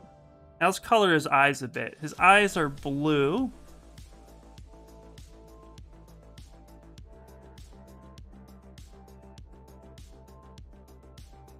I'm actually going to hold Alt and tap right there. I'm going to turn on local sim, and I'm actually going to squeeze those in a bit. If you look at his eye shape, it's very elongated, but there's a lot of white space. So we're actually going to kind of hold true to that. And bring that up. Yeah, that out just a little bit. Just like such. And then what I like to do is I actually like to take the select lasso and click that right there. That we hide one of the edge loops. With select lasso, if you hold over an edge and click it, it's going to hide that loop. Which a lot of times when we're trying to hide objects, by the way, and you're like, I want to hide it, and it does that. It's usually because you have the select lasso. So if you ever were trying to hide objects, you'd actually want to pick the select rec, and that square would actually allow you to hide via polygroups. But for the select lasso, we can hide in edge loop, just like such. And then what we can do is we can go to polygroups, auto groups. Okay, I can then hide the rest of this. Okay, let's hide the rest of this one and this one. Control W to make those the same. Invert, Control W to make those the same. Now we have some pretty good polygrouping that we can use to then color. So I'm going to go ahead and select Apply for Dynamic Subdivision, because remember, Dynamic Subdivision is applying the look of 3 subdivision levels, but actually not utilizing that. But now we are. So I can actually select this. We come over and grab his eye color. There we go. Hide that back. You know what? Before, what we can do, in a second, is we can actually, let's go back. One more thing I wanted to do. Perfect. Okay, let's do this real fast. Okay. I'm actually going to, his pupils are white. So I'm actually going to make that a different color, like such.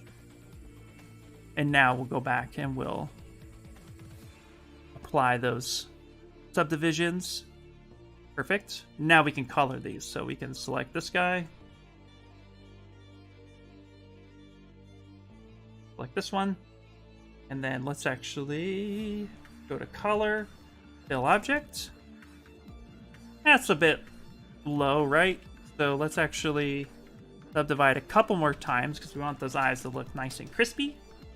So let's go color, fill, like such.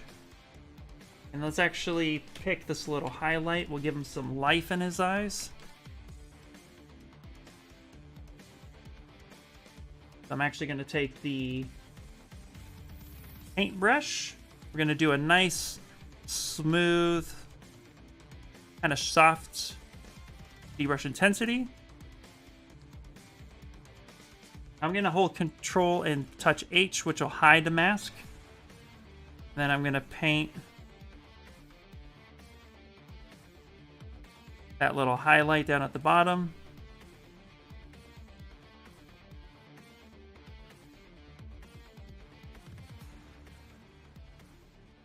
Just like such.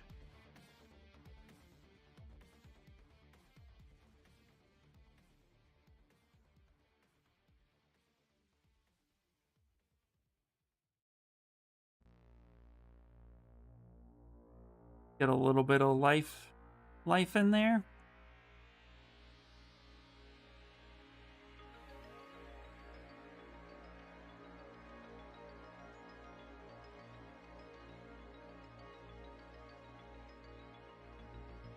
Push that eye back just a little bit. Be kind of cute. There we go.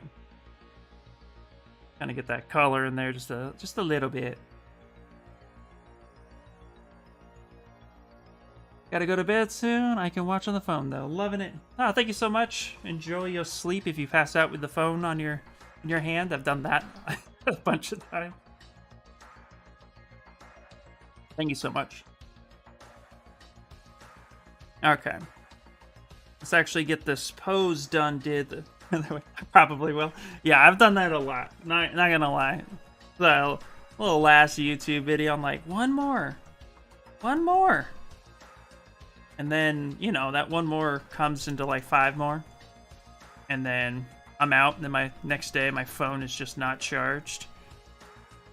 I'm like, what did I do? Those eyes are cute. Thank you so much. Yeah.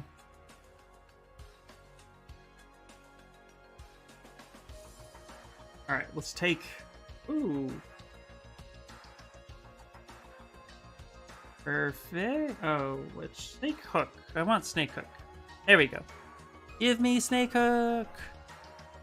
Okay, let's go ahead and. I'm gonna use snake hook to establish the way the quote feathers are gonna go. Because we're just doing something cute, nothing too crazy, right? A little stylized birdie. Or ducky.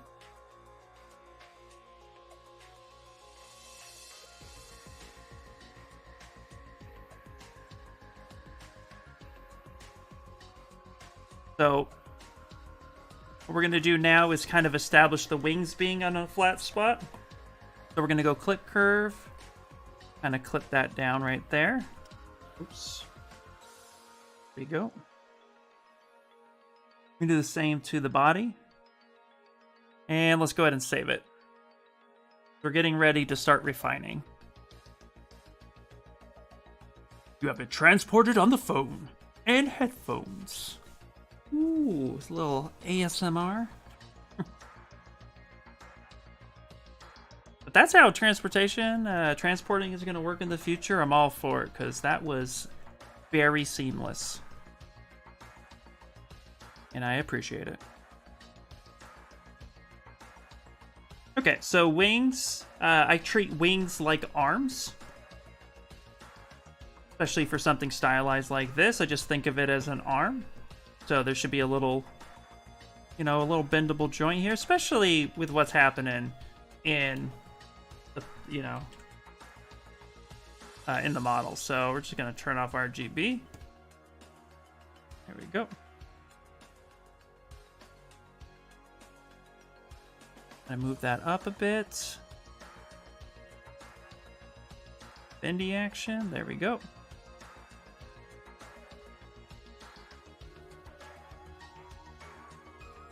Little relax smooth. Relax smooth is my favorite smooth of all time. Because you're not really doing a destructive smooth. You're more of like controlling those, you know, those edges. Okay. You need to actually come in here real quick and sculpt a little bit of detail on there. Right now we merged it, so it's been dynameshed, but it's acting a little slow. I had dynamic on for some reason. So we'll clean that up. Get the Z remeshed and get it finalized.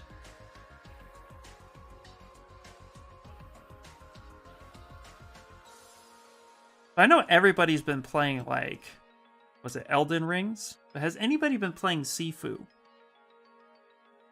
That is a fun fighter game.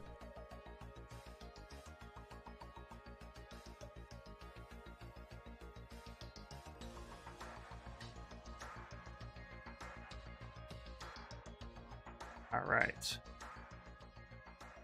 Now let's actually a little bit more like. Yep.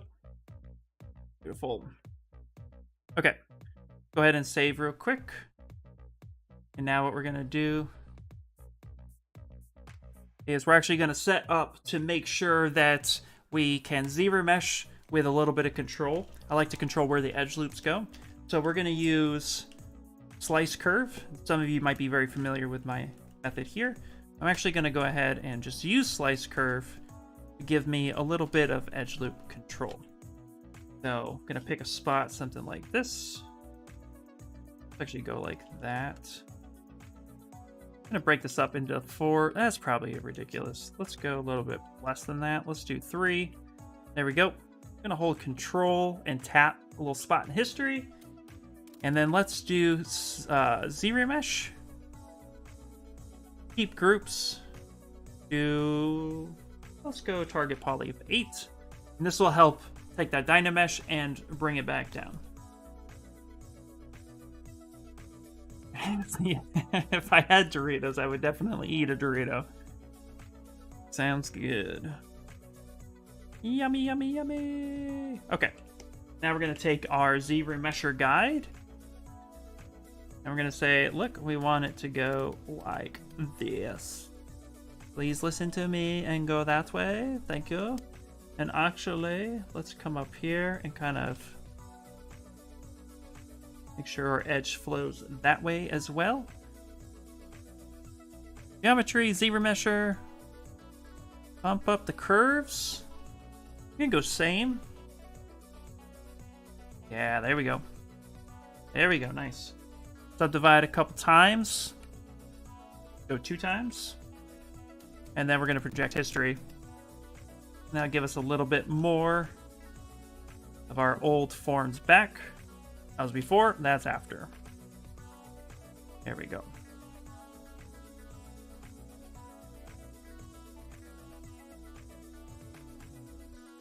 Our move brush. Let's actually move our wings in a little bit more. There we go. All right. Let's get the mouth worked on a little bit. His mouth is opened up. So this will be cute.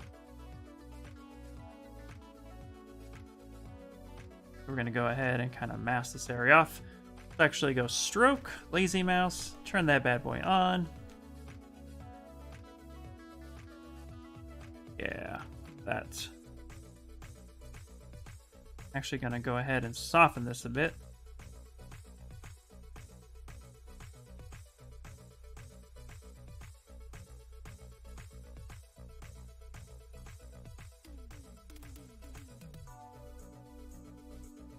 You know what? Let's not soften it. Yep.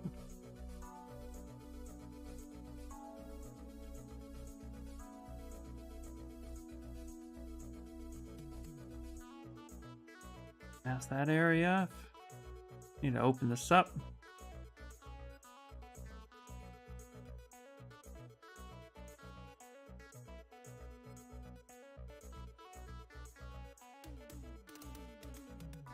Funny, when I first started the mouth, I was actually not going to open it up, but now I was like, his mouth is open, let's do it. Give us a better expression anyway.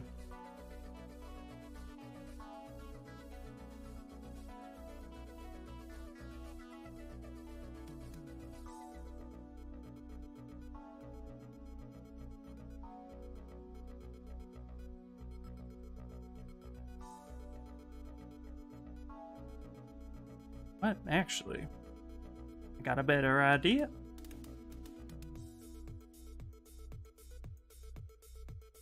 Here, let's actually, yeah, let's do that.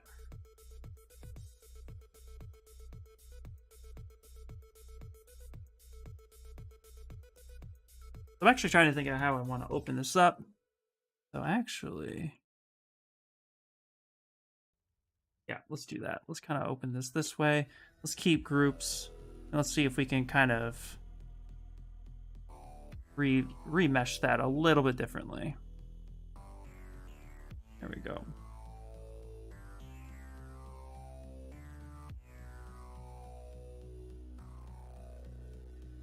Yeah, that's better. Can you please explain transpose line measurements using unit scale and calibration in ZBrush? Not many tutorials to explain that in detail, like for example, an 8-inch or 8-foot figure. Proportion and transpose size preference. That is a great and super in-depth question, and I love it. Yeah, absolutely. I have no problems going over scale and the measurement system. What I will do as well is I will drop this link real fast, so if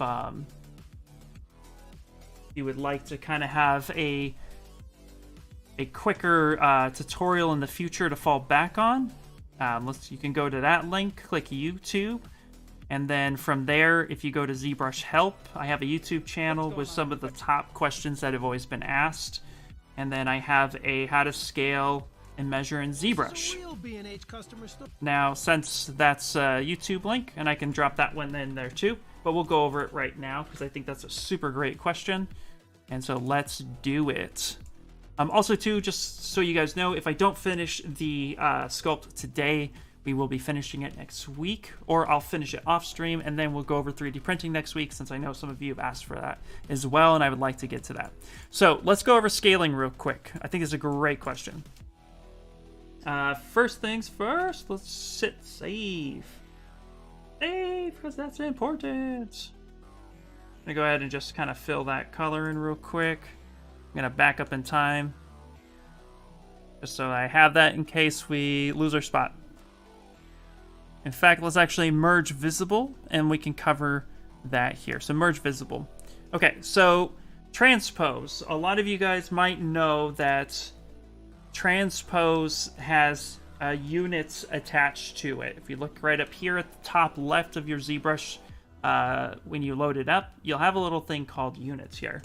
And so the way you'd want to measure is, if we were to have the transpose and you start drawing it out, it's going to take those measurements, right? So let's cover that real fast before we get into it. So let's say we want to know how many units is his body. So what I would recommend is you pick a spot with a transpose and then hold shift. That's going to lock it so that when you draw this out, it's going to be as straight as possible. If you don't hold shift, hands up here, you're just drawing it out, it's going to kind of draw wherever it wants to be. So if you draw this and hit and hold shift, then it's going to do a straight line from the point of contact.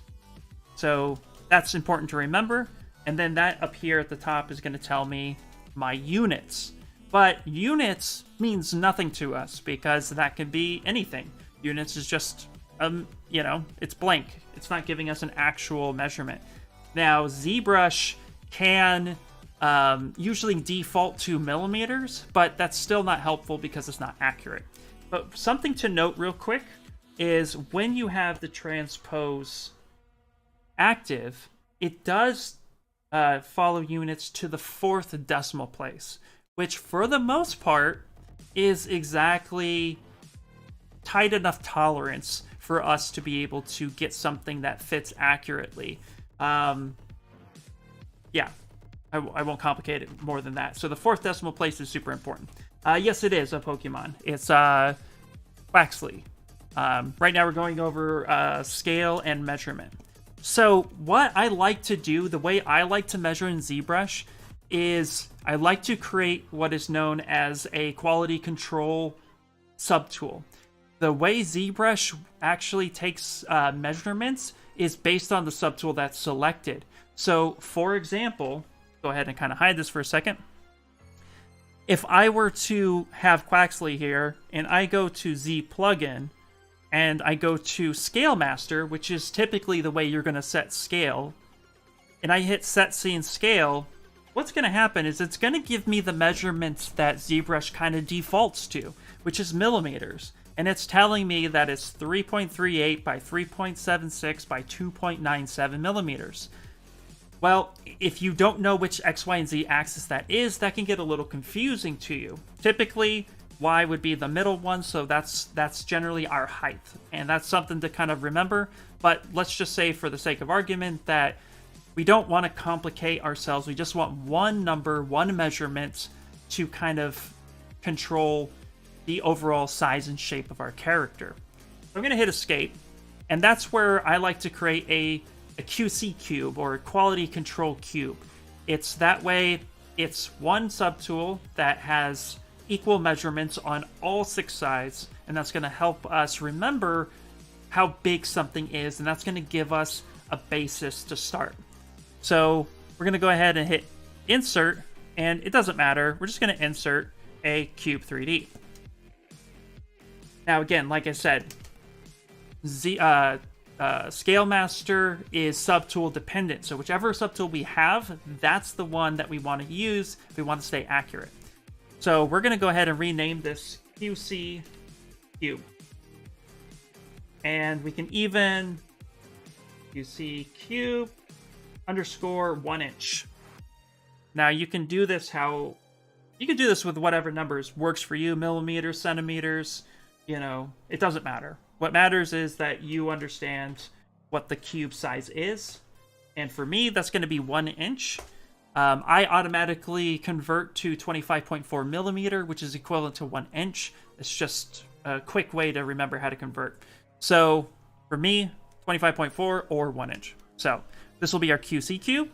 And I'm going to go ahead and I'm going to send this into the center. We'll just solo this for now. Okay. And now what we can do is we can make this 1 inch. And the beauty part is that before we decide what 1 inch is, we're going to have a rough idea, right? And you can actually take this cube, size this cube, and save this cube out. So that way we know that in the future that this is going to be a QC cube that we can bring in, right? So we're going to go ahead and just kind of set this up. I'm going to scale this down just a little bit, just because I know this character is going to be a couple inches tall. We'll just solo this out for now, send it home. Okay, hit F on the keyboard to reframe our scene. And now we're going to go back to plugin, and we're going to, in millimeters or in inches, it's up to you. For the sake of argument, I'm going to stick in millimeters. So we're going to actually type in 25.4. And then I'm going to go ahead and say resize subtool. And I'm actually going to make sure real quick that everything is visible. Resize subtool. Say OK. I'm going to go ahead and resize that. Now we can start using quality control. Yes, so it would be 1 by 1 by 1 if it was in inches. This will measure in millimeters, which will be 25.4 by 25.4 by 25.4. Either way, whichever measurement system works for you. I'm used to 25.4 millimeters because I 3D print a lot.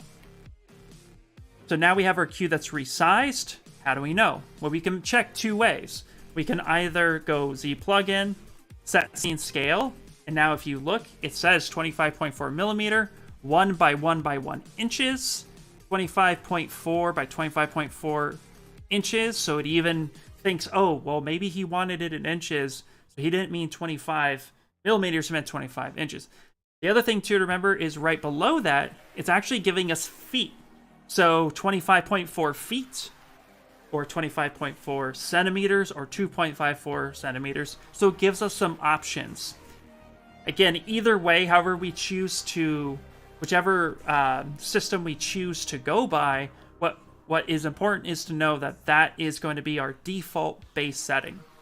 So now I'm going to hit 25.4 millimeter. And now let's actually check that. So let's bring up our gizmo with W. Let's hit Y for our transpose. And notice here that we have these little dashes. Those dashes are, you know, measurements of units. Those are little dashes we can use to measure.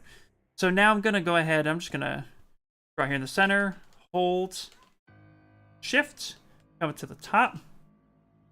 We look right up here. This says it's 25.3.399. So it's close enough. It's, you know, 0.001 millimeter off.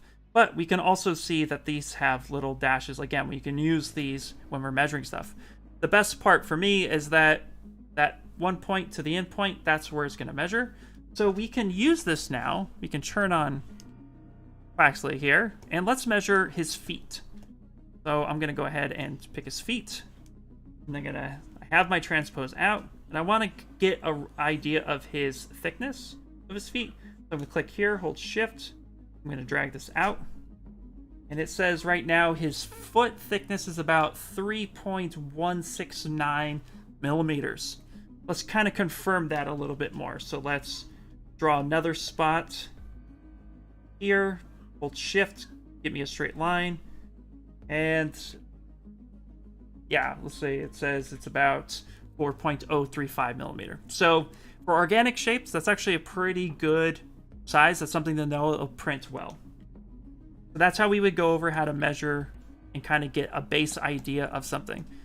Now, again, if I were to click Quaxly here and I want to know how tall he is, I could just measure. I could bring up that transpose, click here, drag and shift, and come on up and say he's about 170.4113 millimeters. Or what we could do is, even though we have our QC cube and that's what we hit set scene scale for, we can just select the subtool we want to measure the total height, hit set scene scale, and it will tell us that it's about 172.12.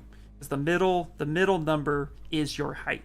So that gives us an accurate height based on that. You can just hit escape and it won't set anything.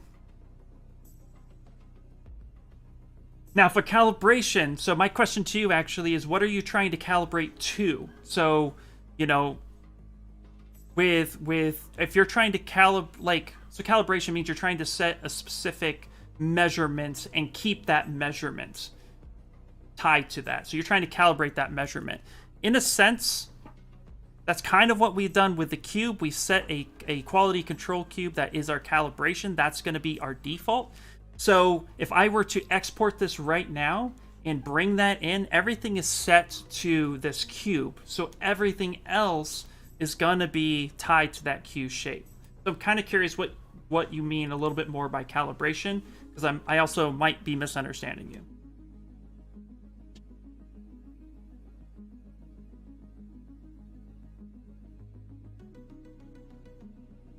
Because what we could do is we could just add a theory. We could take this and I'll show you. I mean, distance from one point to the last point in transpose line. I mean, distance from one point to last point in transpose line. Okay, so that's what that cube is currently doing. The cube itself, the way we've set it up, is actually designed to be that 1 inch. So theoretically, if you wanted to have this as a calibration cube for a printer, you could actually print this out and then measure it with a set of calipers, micrometers, measuring tape, whichever form it was, which is what we would be doing. Whoops, right here.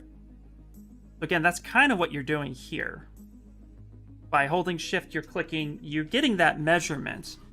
So you can set this up however you need to, but if you're trying to get machine tolerances, which I'm kind of guessing that's what you're going for, if you're trying to go for machine tolerances, then you're going to want to actually take, set this scale and then measure the distance between those 2 points so that you understand the distance between those and how they would fit, kind of like for 3D printing a bit.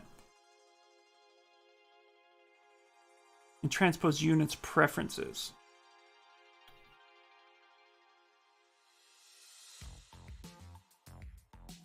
Okay.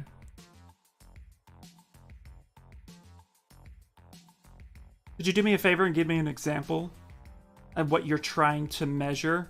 Because if you're just trying to measure from one point to another, then we kind of covered that a little bit. So I want to make sure I understand your question correctly. Because once you have this cube set and is locked in, you can then use the transpose tool to measure anything, any distance between any 2 points.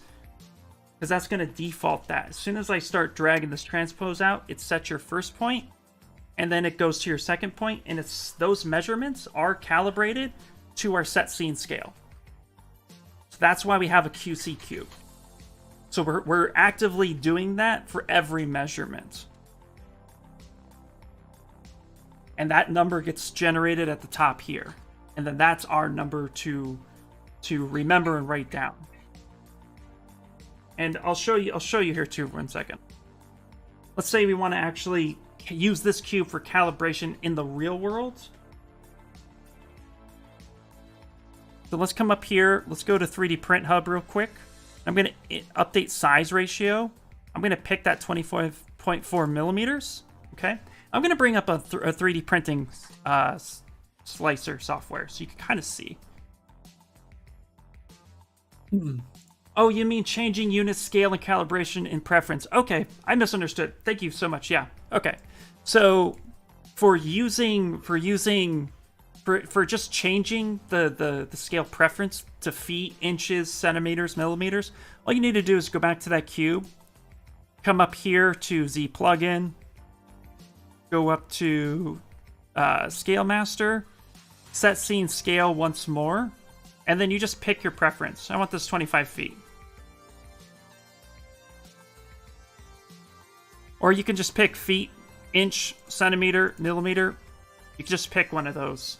And that's going to measure that. So this cube was 25.4 millimeter. I want it in feet now. It's going to automatically adjust that for us by clicking feet. So when we use that or we resize our subtool, it's going to generate that and keep that in feet. So you get to kind of pick whichever one that is. And that's just going to set scene scale. And then let's say centimeter. Click it. So now if I were to go ahead and measure this,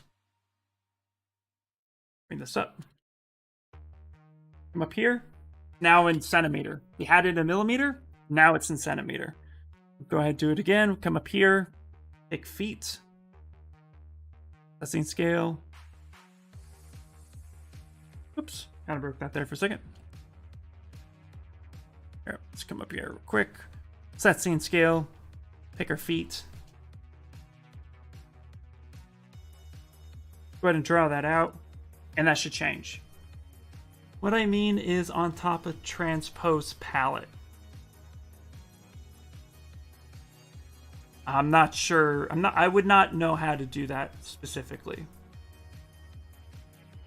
If you just need to change the measurements units, you just change that in the Scale Master itself.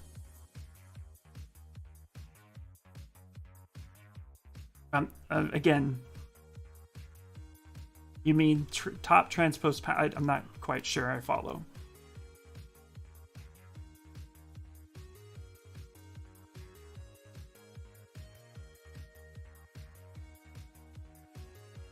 Now, what I was going to try to show you too was if we needed to, let's set this back to millimeter for a second.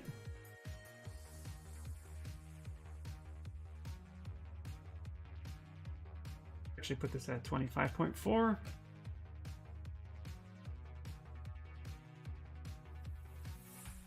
Resize that. We come in here, set scene scale, 25.4. What we could do as well is we can export this QC cube, which is why I tend to do this. Update size ratio to 3D Print Hub, which is super helpful, 25.4. And then we can export this, call this whatever we want. Here's a QC cube 1 inch. So what I'm going to do real quick is show you that if you were to try to use this for real world application, I can then generate, bring up my slicer, and then, where did I save that out? Did it save yet? Make sure I follow. Okay, it's in the Quaxly stream, perfect. Cancel that for a second. From here, so I could take this 1 inch cube and I can drag this in here, and then I could check the size ratio in my slicer is 25.4.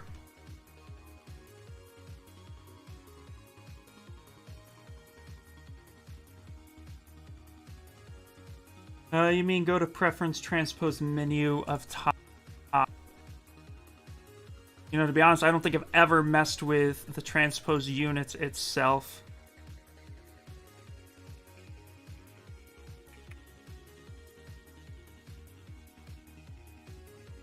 Then you transpose. Align mask to axis, enable transpose inflate, trim units,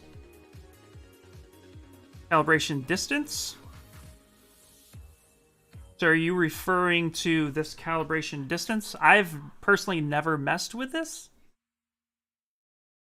so I'm not entirely sure what this would actually do.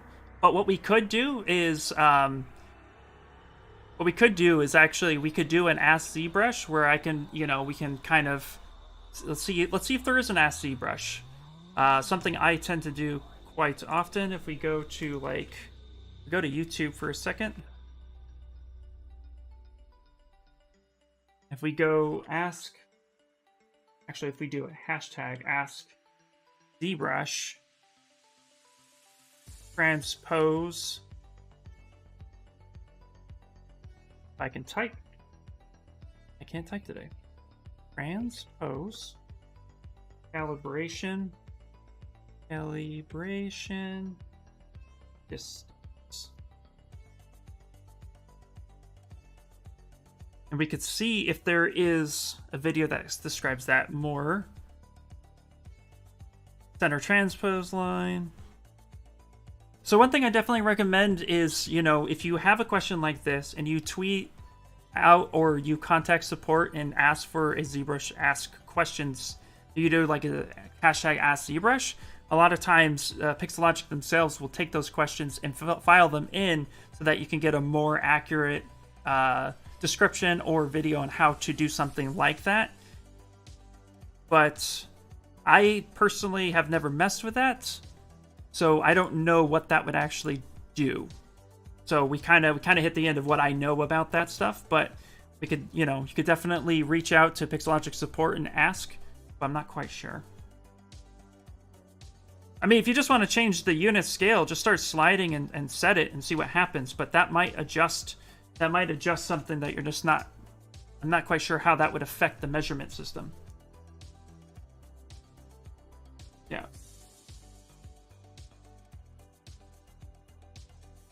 To be honest, the way I use most of the stuff is defaulted within ZBrush.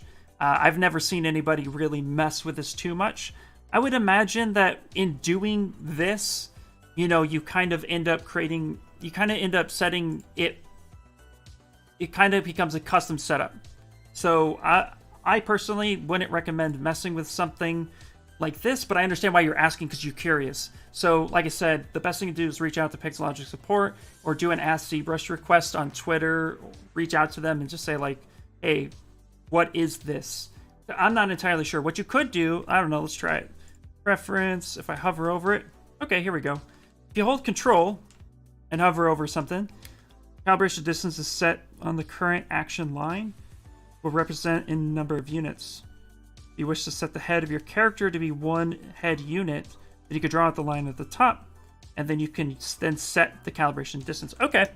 All right, you know what? So if I understand that correctly, let's go with it. I do appreciate you being patient with me. This is even new for me. So basically what I'm understanding is if you wanted to use this calibration unit, you would actually come out here like such, preference, and set that as 1 unit. And it's asking, what do you want it? I want that to be foot.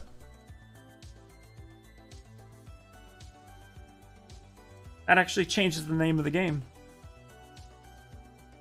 Let's try that one more time. And then, yeah, let's see, hold on. Let's blow this up even further.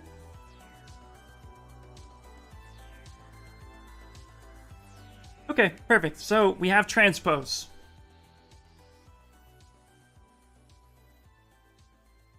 There's one video in detail. How do you ask in Twitter? So units, scales, millimeters, centimeters, etc. Okay, so what you would do is you would actually use the hashtag #ZBrush in Twitter and type that out. But I think I understand. So let's go for this. Let's actually pin preference on the side here. Okay, so right now, if we have something measured and we would like to use this head distance, this calibration distance set to 1, this distance will be, this will set the distance, the actual line is currently drawn out, to 1 head unit. So theoretically what we could do is we can adjust this. Say we know that this is, oh, interesting. Okay. So let's say we know that this is 80 feet. I'm going to set units, and I'm going to call this feet. Okay, there we go. That's how it works. That's cool. Ooh, that's cool. Okay. Thank you for your awesome question, and again, I hope you bear with me here. So, let's say we are going to be using this specific item, and we know that this item is 80 feet. So what we're going to end up doing is set that. So this is kind of like if you're working off of a real world object, like a phone. You're modeling a phone. I see. So we would go ahead and actually have that measurement set in mind. So if I were to go ahead and say that this object here is 200 feet, what I would do is I'd actually take this calibration distance from 0.1 to 0.2, and I would actually come in here and say this is 200 feet. Now I'm going to go ahead and say set units. And then that is going to be feet. Oops. Does not work really well with with the magnifying glass. So now if we look at that, right, it's established its 200 calibration distance. So every time we use this transpose, it's actually going to keep in mind that the distance between 0.1 and 0.2 is 200 feet. And if it's not 1-to-1, it's going to then give you a different size. So I can actually come in here and say, like, what's half of this? 100. So it's this calibration distance is actually marking from point A to point B. That's the distance. And by adjusting that, you're actually adjusting how this transpose line functions. So you're going to be setting that up to whatever it is. Yes, you could take one head as 1 inch or feet, and you can establish that.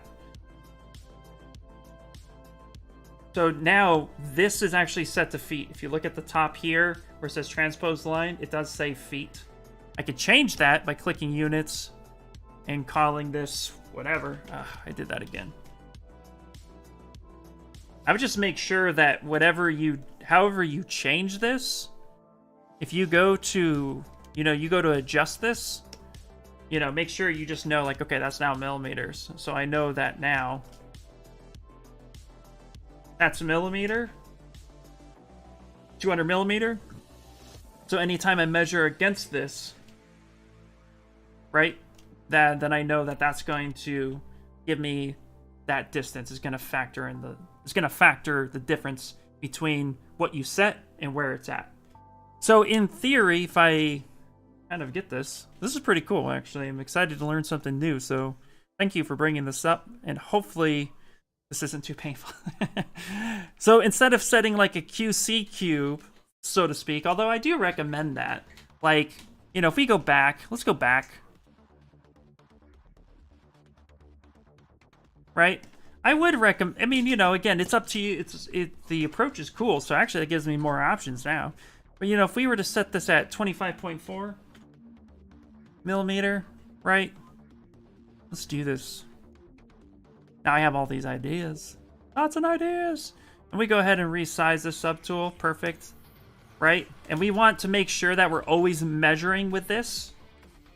That's when in theory what you would do, you come up here, set scene scale, call this 25.4 millimeter, get your transpose tool out, come in here, click this, go to preference. Now see here's what's really cool. Check this out. Look at my calibration distance, 25.41421. So what we could do is actually, it's basically just using Z plugin, Scale Master at that point. You're basically doing that this way. Set units, millimeters. Right? So, there it is. 25.4 millimeter. So you can take an 8-inch, you could take 8 inches or 8 heads measurement and transpose the line to measure a human body figure for proportions. Correct. Absolutely. Yep. Absolutely. And that's essentially what Scale Master does from the looks of it, just based on how it's responding. When you use Scale Master and you hit Set Scene Scale, and then you come here to Preferences, it's basically doing just that. It's adjusting that calibration distance. But knowing how it functions now, actually, I think you would probably get a little bit more accurate when you set up the measurement yourself. So that's pretty cool. I dig that. Not a problem. Hopefully this was helpful. This was a fun learning experience, even for me. So that was really cool. Kind of trying to figure it out on the fly. That was neat. You know what? I might create a YouTube video that explains that a little bit more concisely in the future. So I'm going to note that down. And I'm going to mark this spot. Actually, Ryan, you're still in here, right, buddy? Could you do me a favor and mark this down? Because, yeah. You're correct. Yeah, the transpose tool is great for measuring. I use it all the time. That's actually what I use the transpose tool for the most. Either soft bending things or measuring. I rarely use the transpose because when I started learning ZBrush, the gizmo just was like brand new. And every other 3D program I used had a gizmo of sorts. So it was really easy to kind of like just get used to the gizmo. So the transpose tool, once I learned how to measure using the Scale Master and then coming through and seeing how transpose worked, that's really what I use transpose for. I've even seen guys like build full robots using transpose. And they do it very similar to the way I would do it, setting up a QCQ and kind of making sure that you have a basis of measurement. So cool. Yeah, not a problem. This was really, really cool. So hopefully you guys all appreciate the branch off, but that was fun. Learn something new every day. All right, let's go ahead and delete all. Let's go back to our model. And let's fix this thing. Thanks, Ryan. I appreciate it. Okay, it looks like we've got about half an hour left, guys. And then that will be it for the day. So let's get to going on. Let's get with the getting. Not a problem. Thank you. That was crazy. I loved it. Okay. Actually, while I was away from this, I actually thought, you know what? I was making my life really difficult with the way I wanted to do this. I just wanted his mouth to be slightly open. So we're actually going to check this out. We're going to soften this up a bit. Whoop. And open his mouth like such. You're going to shrink that down.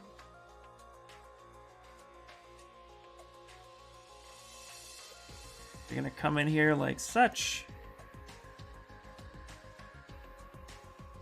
Kind of push that in a little bit.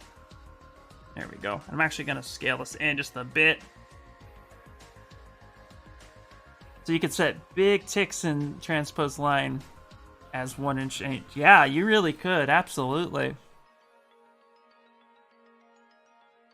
Yeah. And then you can just sit there and start counting. Yeah, that's neat. It was also really neat to kind of see how the ZBrush scale master responds with that.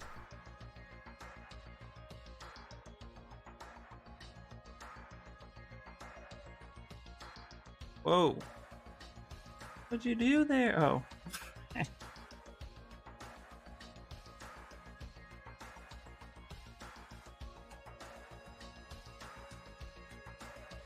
I'm gonna do like a little soft.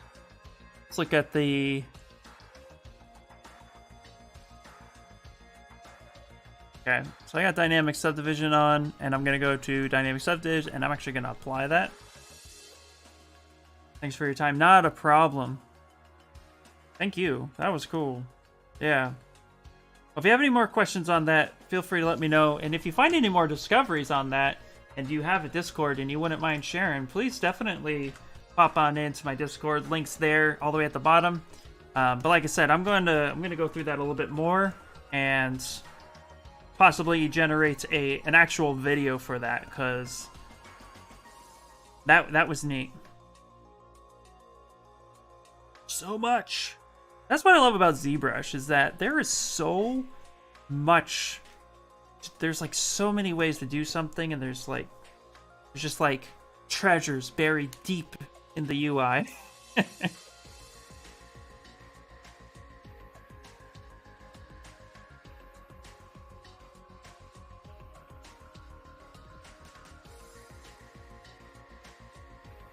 Right.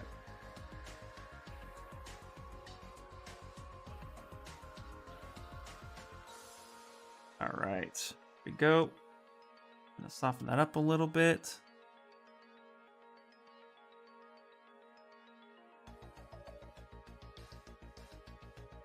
I want to give him a little bit more of an expression, but you know, the other thing too is hitting X pose doesn't help you when you're trying. It's actually, he has like a little. What's happening here? There we go. Let's get his little nose carved in there.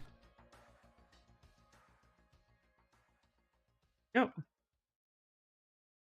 Little nose, I almost forgot about it. That's too far away. Right there. Oop.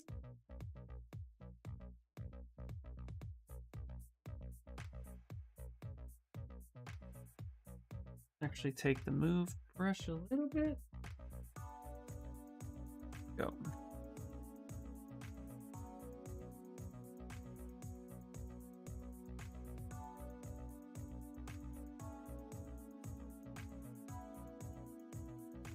Yeah, get that little nose in there.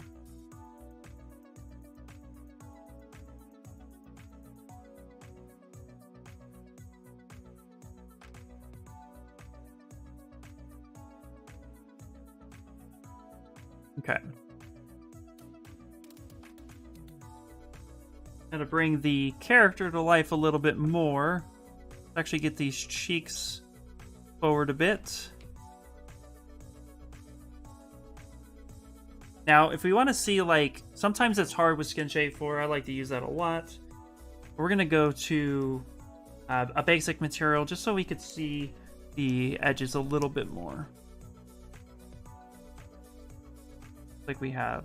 We could just make sure that we see how our mesh is responding. Let's actually up the resolution just a bit. There we go.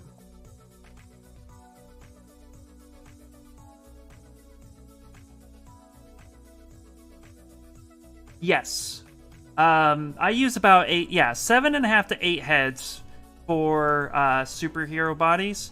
I also, I generally like to make the head a little smaller for males, because it makes the body seem a little bit more larger than life.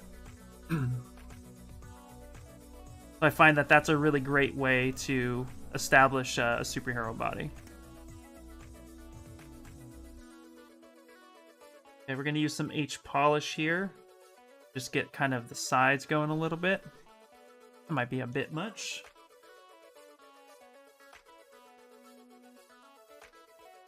Soft, little softy soft. There we go.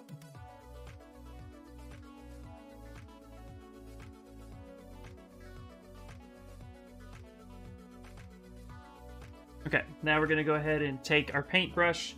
We're gonna add a little bit of pink, a little rosy red ink here. We're actually going to take a super soft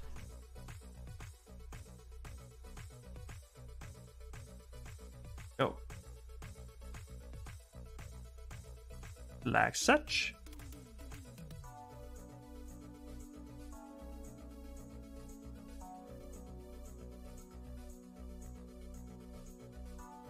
Yeah, there we go. Okay.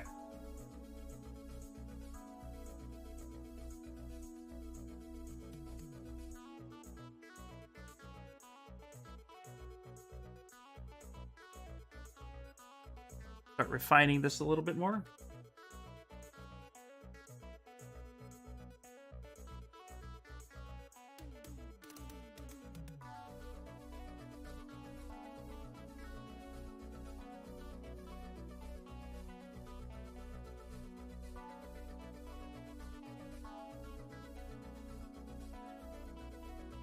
Okay, I'm going to use the snake hook brush now. I'm actually going to go ahead and kind of pull this section out here. Oops, sorry about there. Then I'm going to go ahead and use the standard to kind of just redefine that shape just a bit. And apply that subdivision.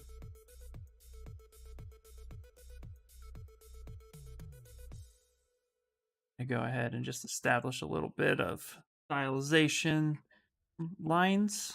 Give it a little bit of that.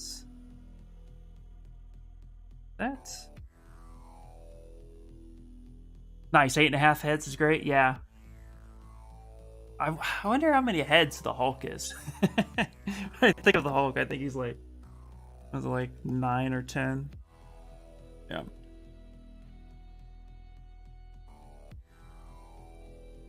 I think when I take this character, I might take him into Substance, you know, and actually give him a little bit of like water texture for his hair. I gotta see if that's what that is. So I think that's just what I want to make it. But he'll be 3D printed, so... Where are we at? We at 738. Okay, so I'll mark it now, but I promise what we're going to do next week is we're going to go over 3D printing in start to finish with this character. We'll make sure we do that before we go ahead and continue working on Ken Masters.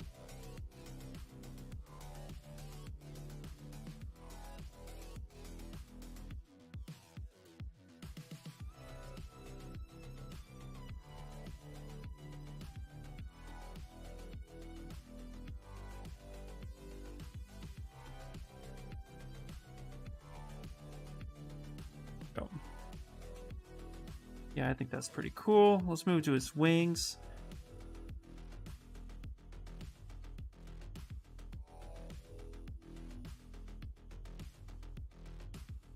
That kind of looks like a neat little reflection. Gotta figure out how to do his hair real quick. Oh, for his eyes real quick, check this out. This is really fun. I like doing this. I think most people do. Let's actually go with material. Fill material. Back to skin shade. Got a little bit of a reflective thing going on there.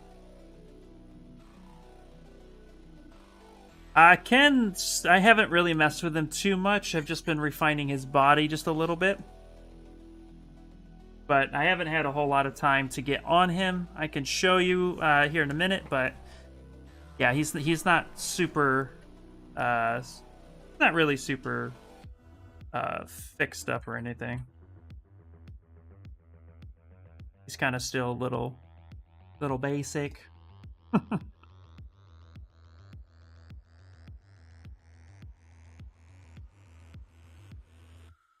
Okay, let's get these feats done.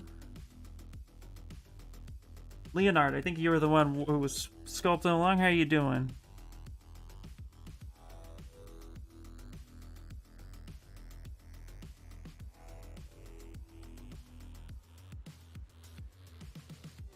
Nice! Nice! Awesome. I cannot wait to see what he looks like! Alright. Okay, let's actually go with a much softer...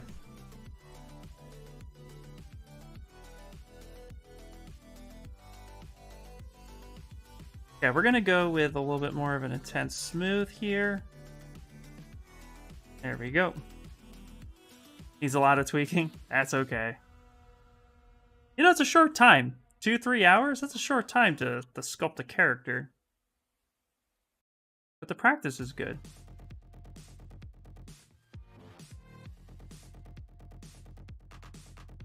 Okay, what we're gonna do... You know what? Actually, I kind of hand sculpted that a little bit.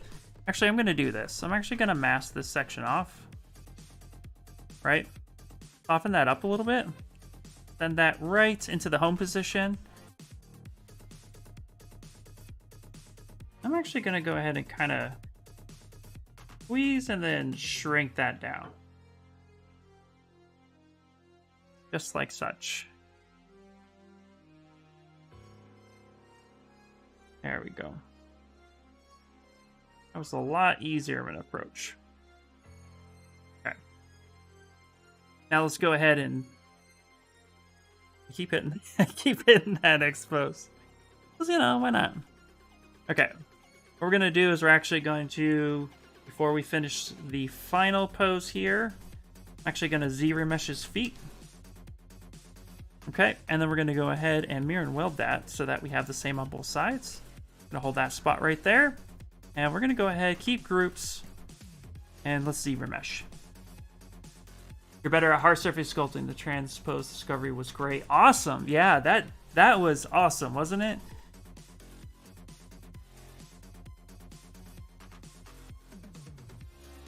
Yeah, that was something.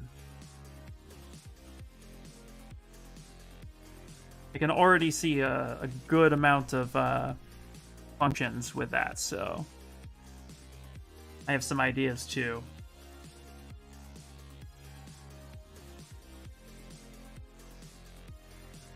Okay.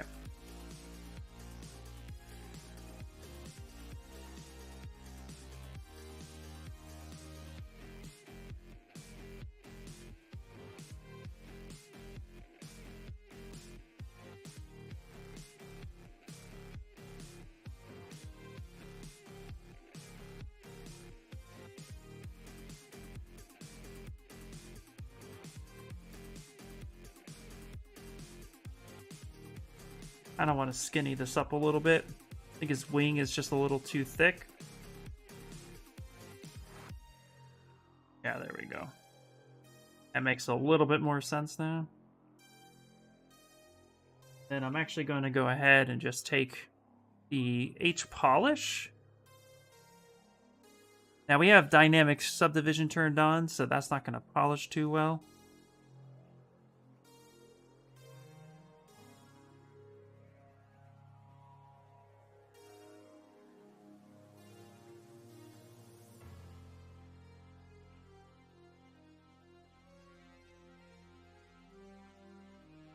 Take our, let's actually take an orb, ZBrush. Find that actually looks pretty cool, especially when doing some stylization. Here we go.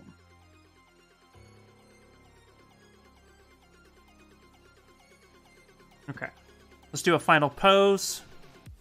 Let's save this real quick. This will be pose. Yeah, this will be pose 2. Then let's actually go pose 3. Right now he's just a little he's still a little flat. So let's go Z plugin, transpose master. Let's send it back. Now what's neat is everything is low poly, right? So now we can really kind of come in here and start messing about.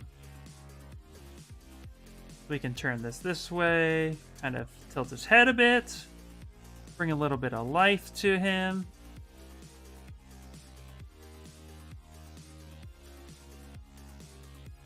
Bring that back like that. The wings are still a little too flat, so let's actually come in here. Boop.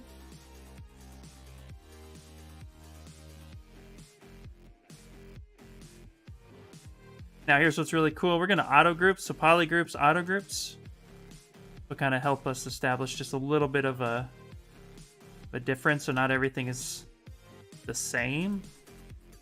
You don't always want everything to look identical from one side to another, especially with posing. So sometimes subtle differences really just kind of help sell it a bit more. Actually bring that up a bit. Boop. Go. And then let's actually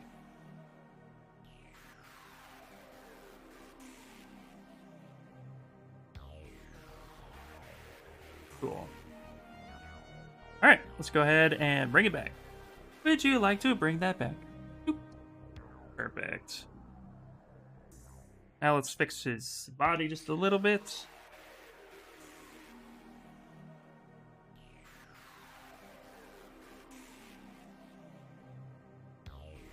Out just a bit. Come here. Now what we're going to try, we just moved his body aside a little bit, so with symmetry turned on, we're going to click posable symmetry. Okay, so that's really where posable symmetry kind of reigns supreme. Because he was truly symmetrical, we had ZBrush his body, and then we turned around and activated posable symmetry. We can really, from there, now we can utilize that function to our advantage. But again, posable symmetry, when you use it, you want to make sure that it, you know, has lost the word for a second. That it is truly symmetrical on one axis, usually the x-axis.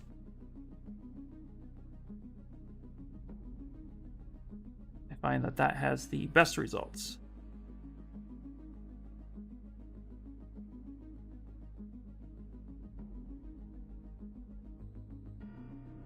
You know, I'm thinking about posable symmetry for a second. Maybe a way too that we could fix it, as in, like, if it's not working for you, maybe duplicate that subtool, ZBrush it down, make sure it's fully symmetrical, and then try to activate it afterwards. That might be probably one of the better ways to approach that if it's not working for you. Now I'm going to turn off symmetry, because this leg is not symmetrical. Now this posable symmetry won't work now because I'm going to break it, but kind of an idea of sorts. We wanted to keep it while we posed it.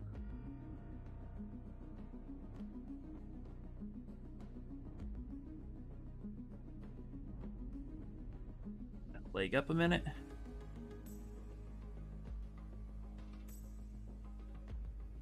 Actually, you know what we're going to do here? What are we going to do? We're going to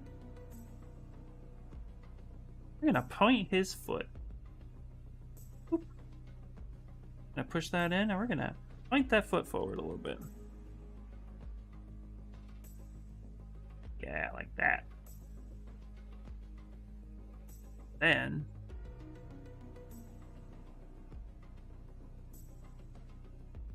going to through here, soften that a bit. Like that there. I'm actually gonna kind of curve his foot a little bit too. I think that might look kind of cute.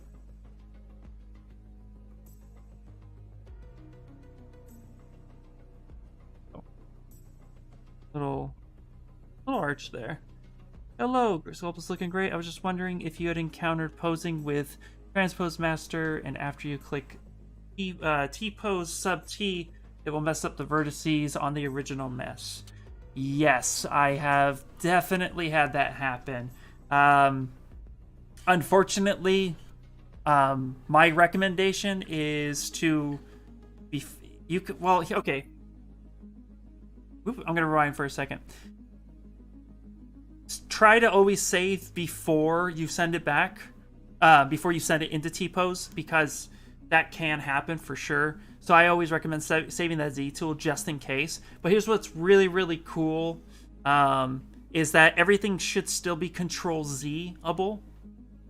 So if that's even a word. So if that does happen and things get messed up, on every subtool, see if you can just Control Z.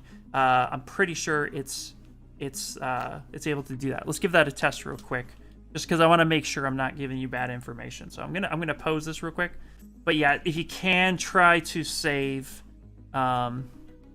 before you jump in there, because that has happened to me before, and it's just not fun. Have a good night. I'm a sloth. Great having you here. So the other thing too is, let's say, for example, I want to move his wing, right? So we're going to set this up here. This thing. What's cool is that this is a duplicate, right? So that's what's really cool about it. So what we could do is we could come in here, go to Z plugin, before we send it back, do T-pose mesh, and save that T-pose mesh, and come in here, Quaxly stream, and just say like, oh, this is the thing. All right, save that, and then send that back, T-pose sub T, right? But here's what's really cool is that it is Control Z-able. It actually remembers the subdivisions that went down, so you can do Control Z and put that back. So if it does completely collide and destroy your mesh and you didn't save, see if you can Control Z all that stuff back. Exception, the cartoon, right? Yeah.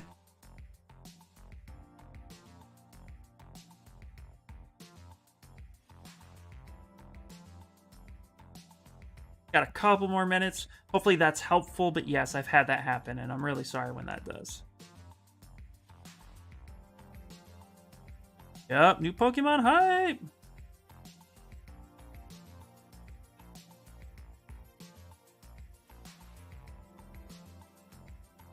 Not a problem, absolutely. Yeah. Before I learned all that, I can admit that I've cried when it's just completely destroyed. And you're just like, no, I didn't even save.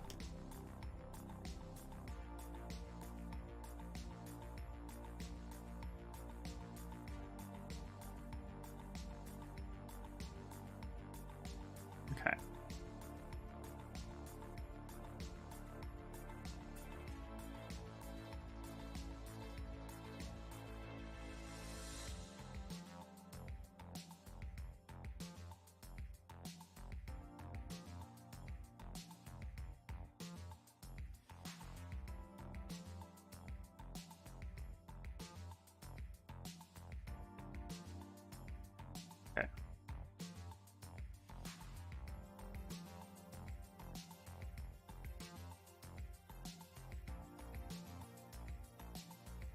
Back this up for a second.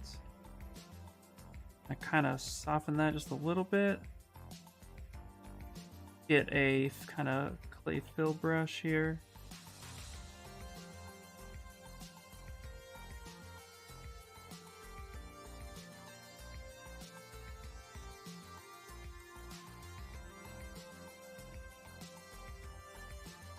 Relax, smooth that for a minute.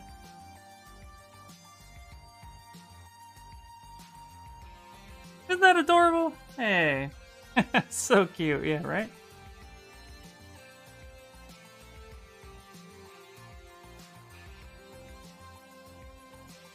Kept them pretty soft. Let's actually define a little bit more plane changes in his head a bit. Could do that with his body too. Okay, let's come in here.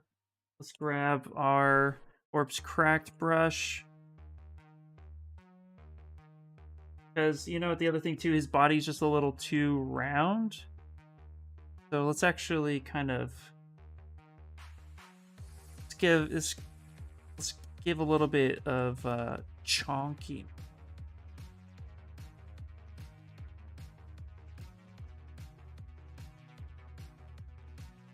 Oh yeah, look at that. And with that Orbs Cracked brush. Oh, I keep hitting the wrong button.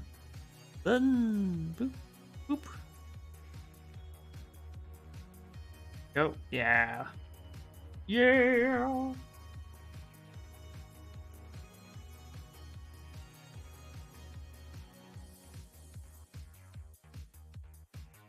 There we go.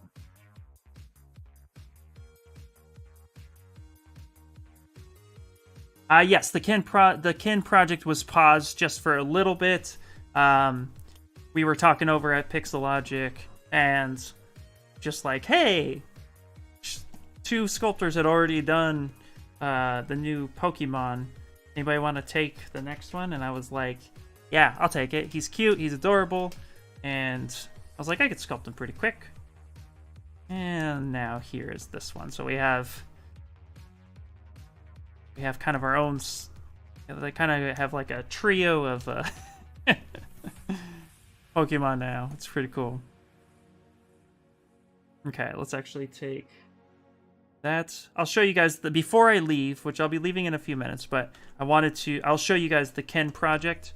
I was just playing with his anatomy a little bit more, kind of refining. I didn't take it too far. I don't like to do that without you guys seeing it. But sometimes, especially when you start anatomy from scratch and it's like human anatomy, it takes a while to get it looking the way you want it to. So for me, I kind of just was like, you know what, let me tweak it a bit. I'll show you. All right, we're also gonna move the tail just a little bit. I'm gonna do this.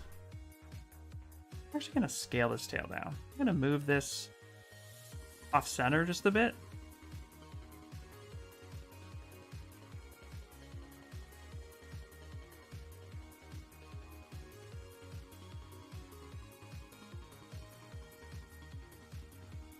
And then let's take this right here. That up. I think I gave him kind of a big, maybe too big of a tail. Let's actually bring that back.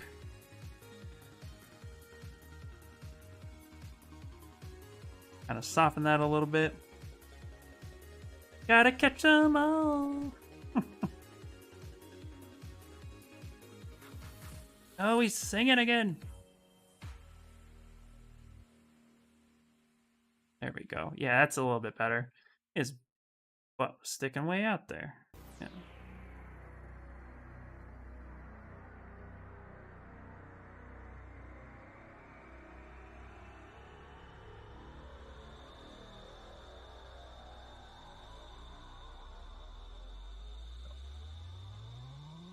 Now from here, let's actually take that orbs cracked real quick. Kind of come in here real quick. Do you have any tips to double check the surface of the mesh, especially after a remove tool? You recommend sculpting with certain materials, for instance? Yes, absolutely. 1 second.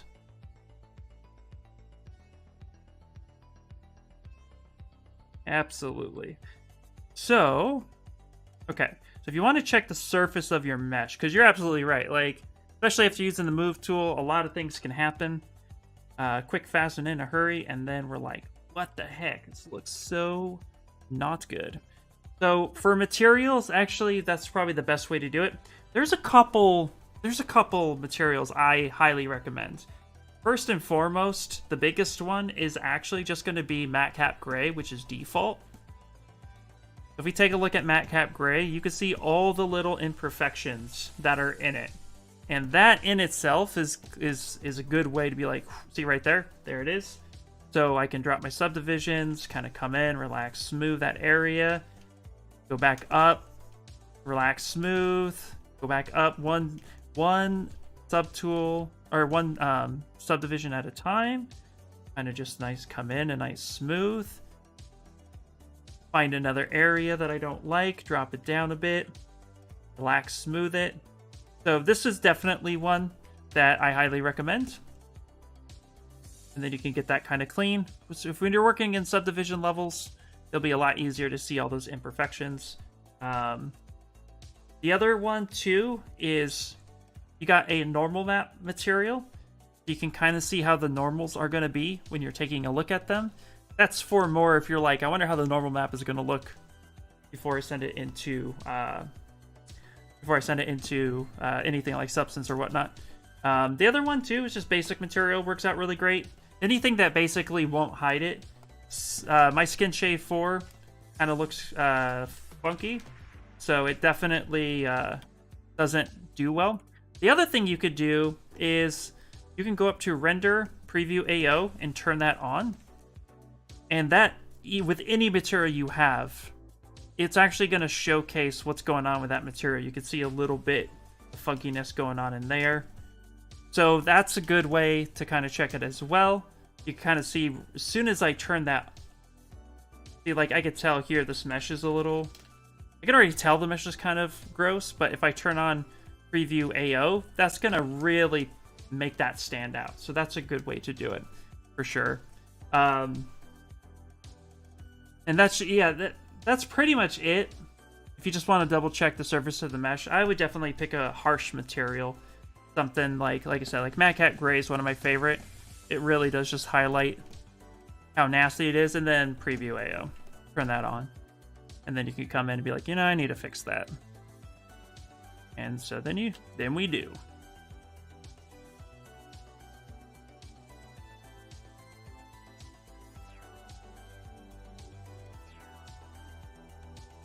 For fixing surface of mesh, work in subdivision, and then, like I said, you know, maybe you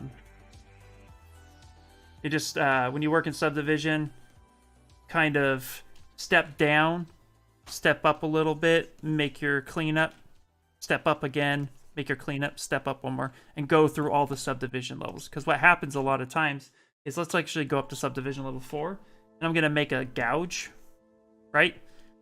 I'm gonna make that deep. And then I'm going to drop down to the lowest. I'm gonna smooth that out, and I'm gonna go back up to the highest, and it's still there. So you're gonna want to make sure that when you're doing cleanup like that on the surface material, that you go up to the next highest by hitting D, smooth that up, hit D one more time, smooth that all out, make sure it's cleaned up or fill it or whatever you're doing.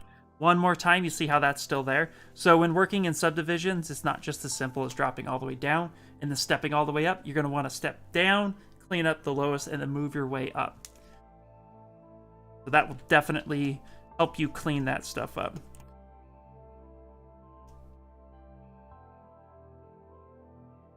Okay, it is 8:03, which means we are going to be wrapping up. Let me pull up Ken so you guys can see where it's at. I will not be leaving you in the lurch, but this is where we got with this little character, and I think this character is pretty cute. Little cutie.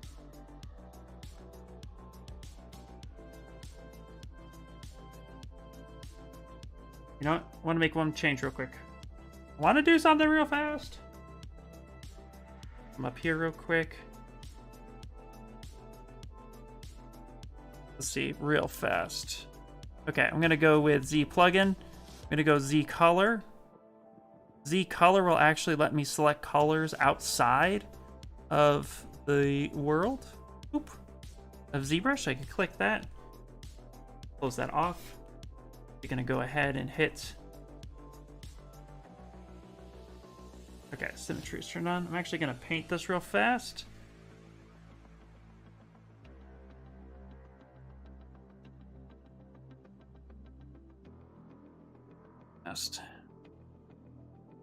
Pick color here too. I'm gonna come in,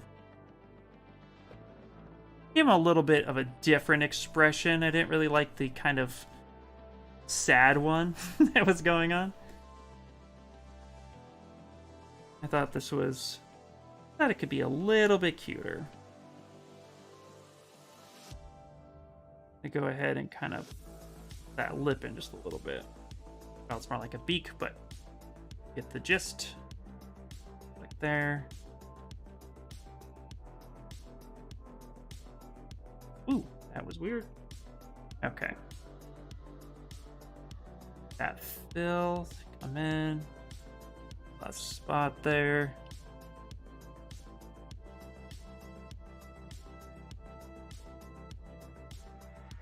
And there, let's actually pick darker color.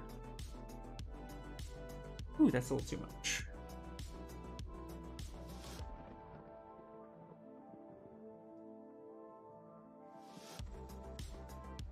Oh, nice, yeah. Yeah, that function came around 20. Oh my gosh. I want to say 2019, but something's telling me 2020 was actually when that function came out.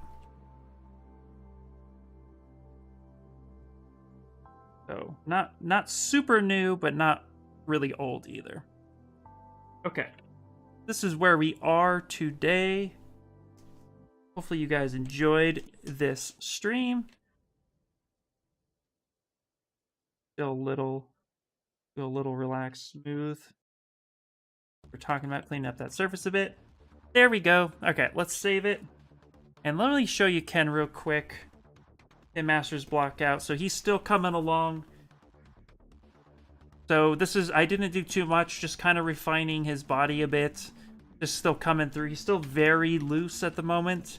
Just wanted to get the basic shapes in. I haven't touched his clothing yet. We haven't done any of that. We'll be doing that all live. I haven't really messed with his hair. I kind of chopped his bangs off. I started refining the shape of his head a little bit. So we have a lot of work to do. It's still in the Valley of the Suck. I don't like it phase, but that's okay because as an artist, that we're always going to hit those things as much as possible. So that's where Ken is at. But right now we got this little dude. And you know what? Hold on, real quick. Hold on. We gotta do one little thing here.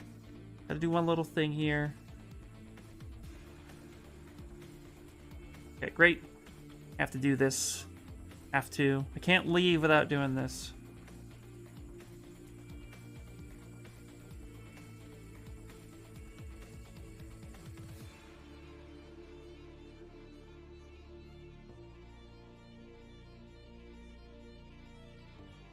That little W thing going on here.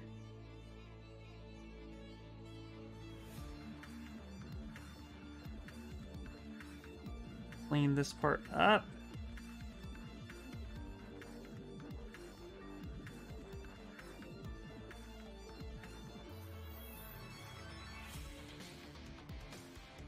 This. Time crunch.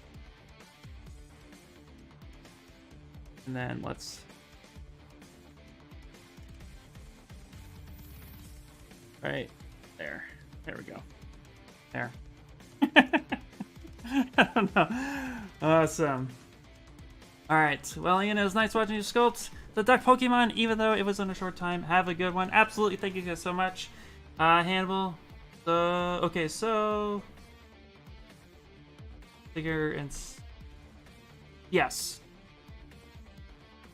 Yep, Hannibal, that sounds good. Yep, absolutely.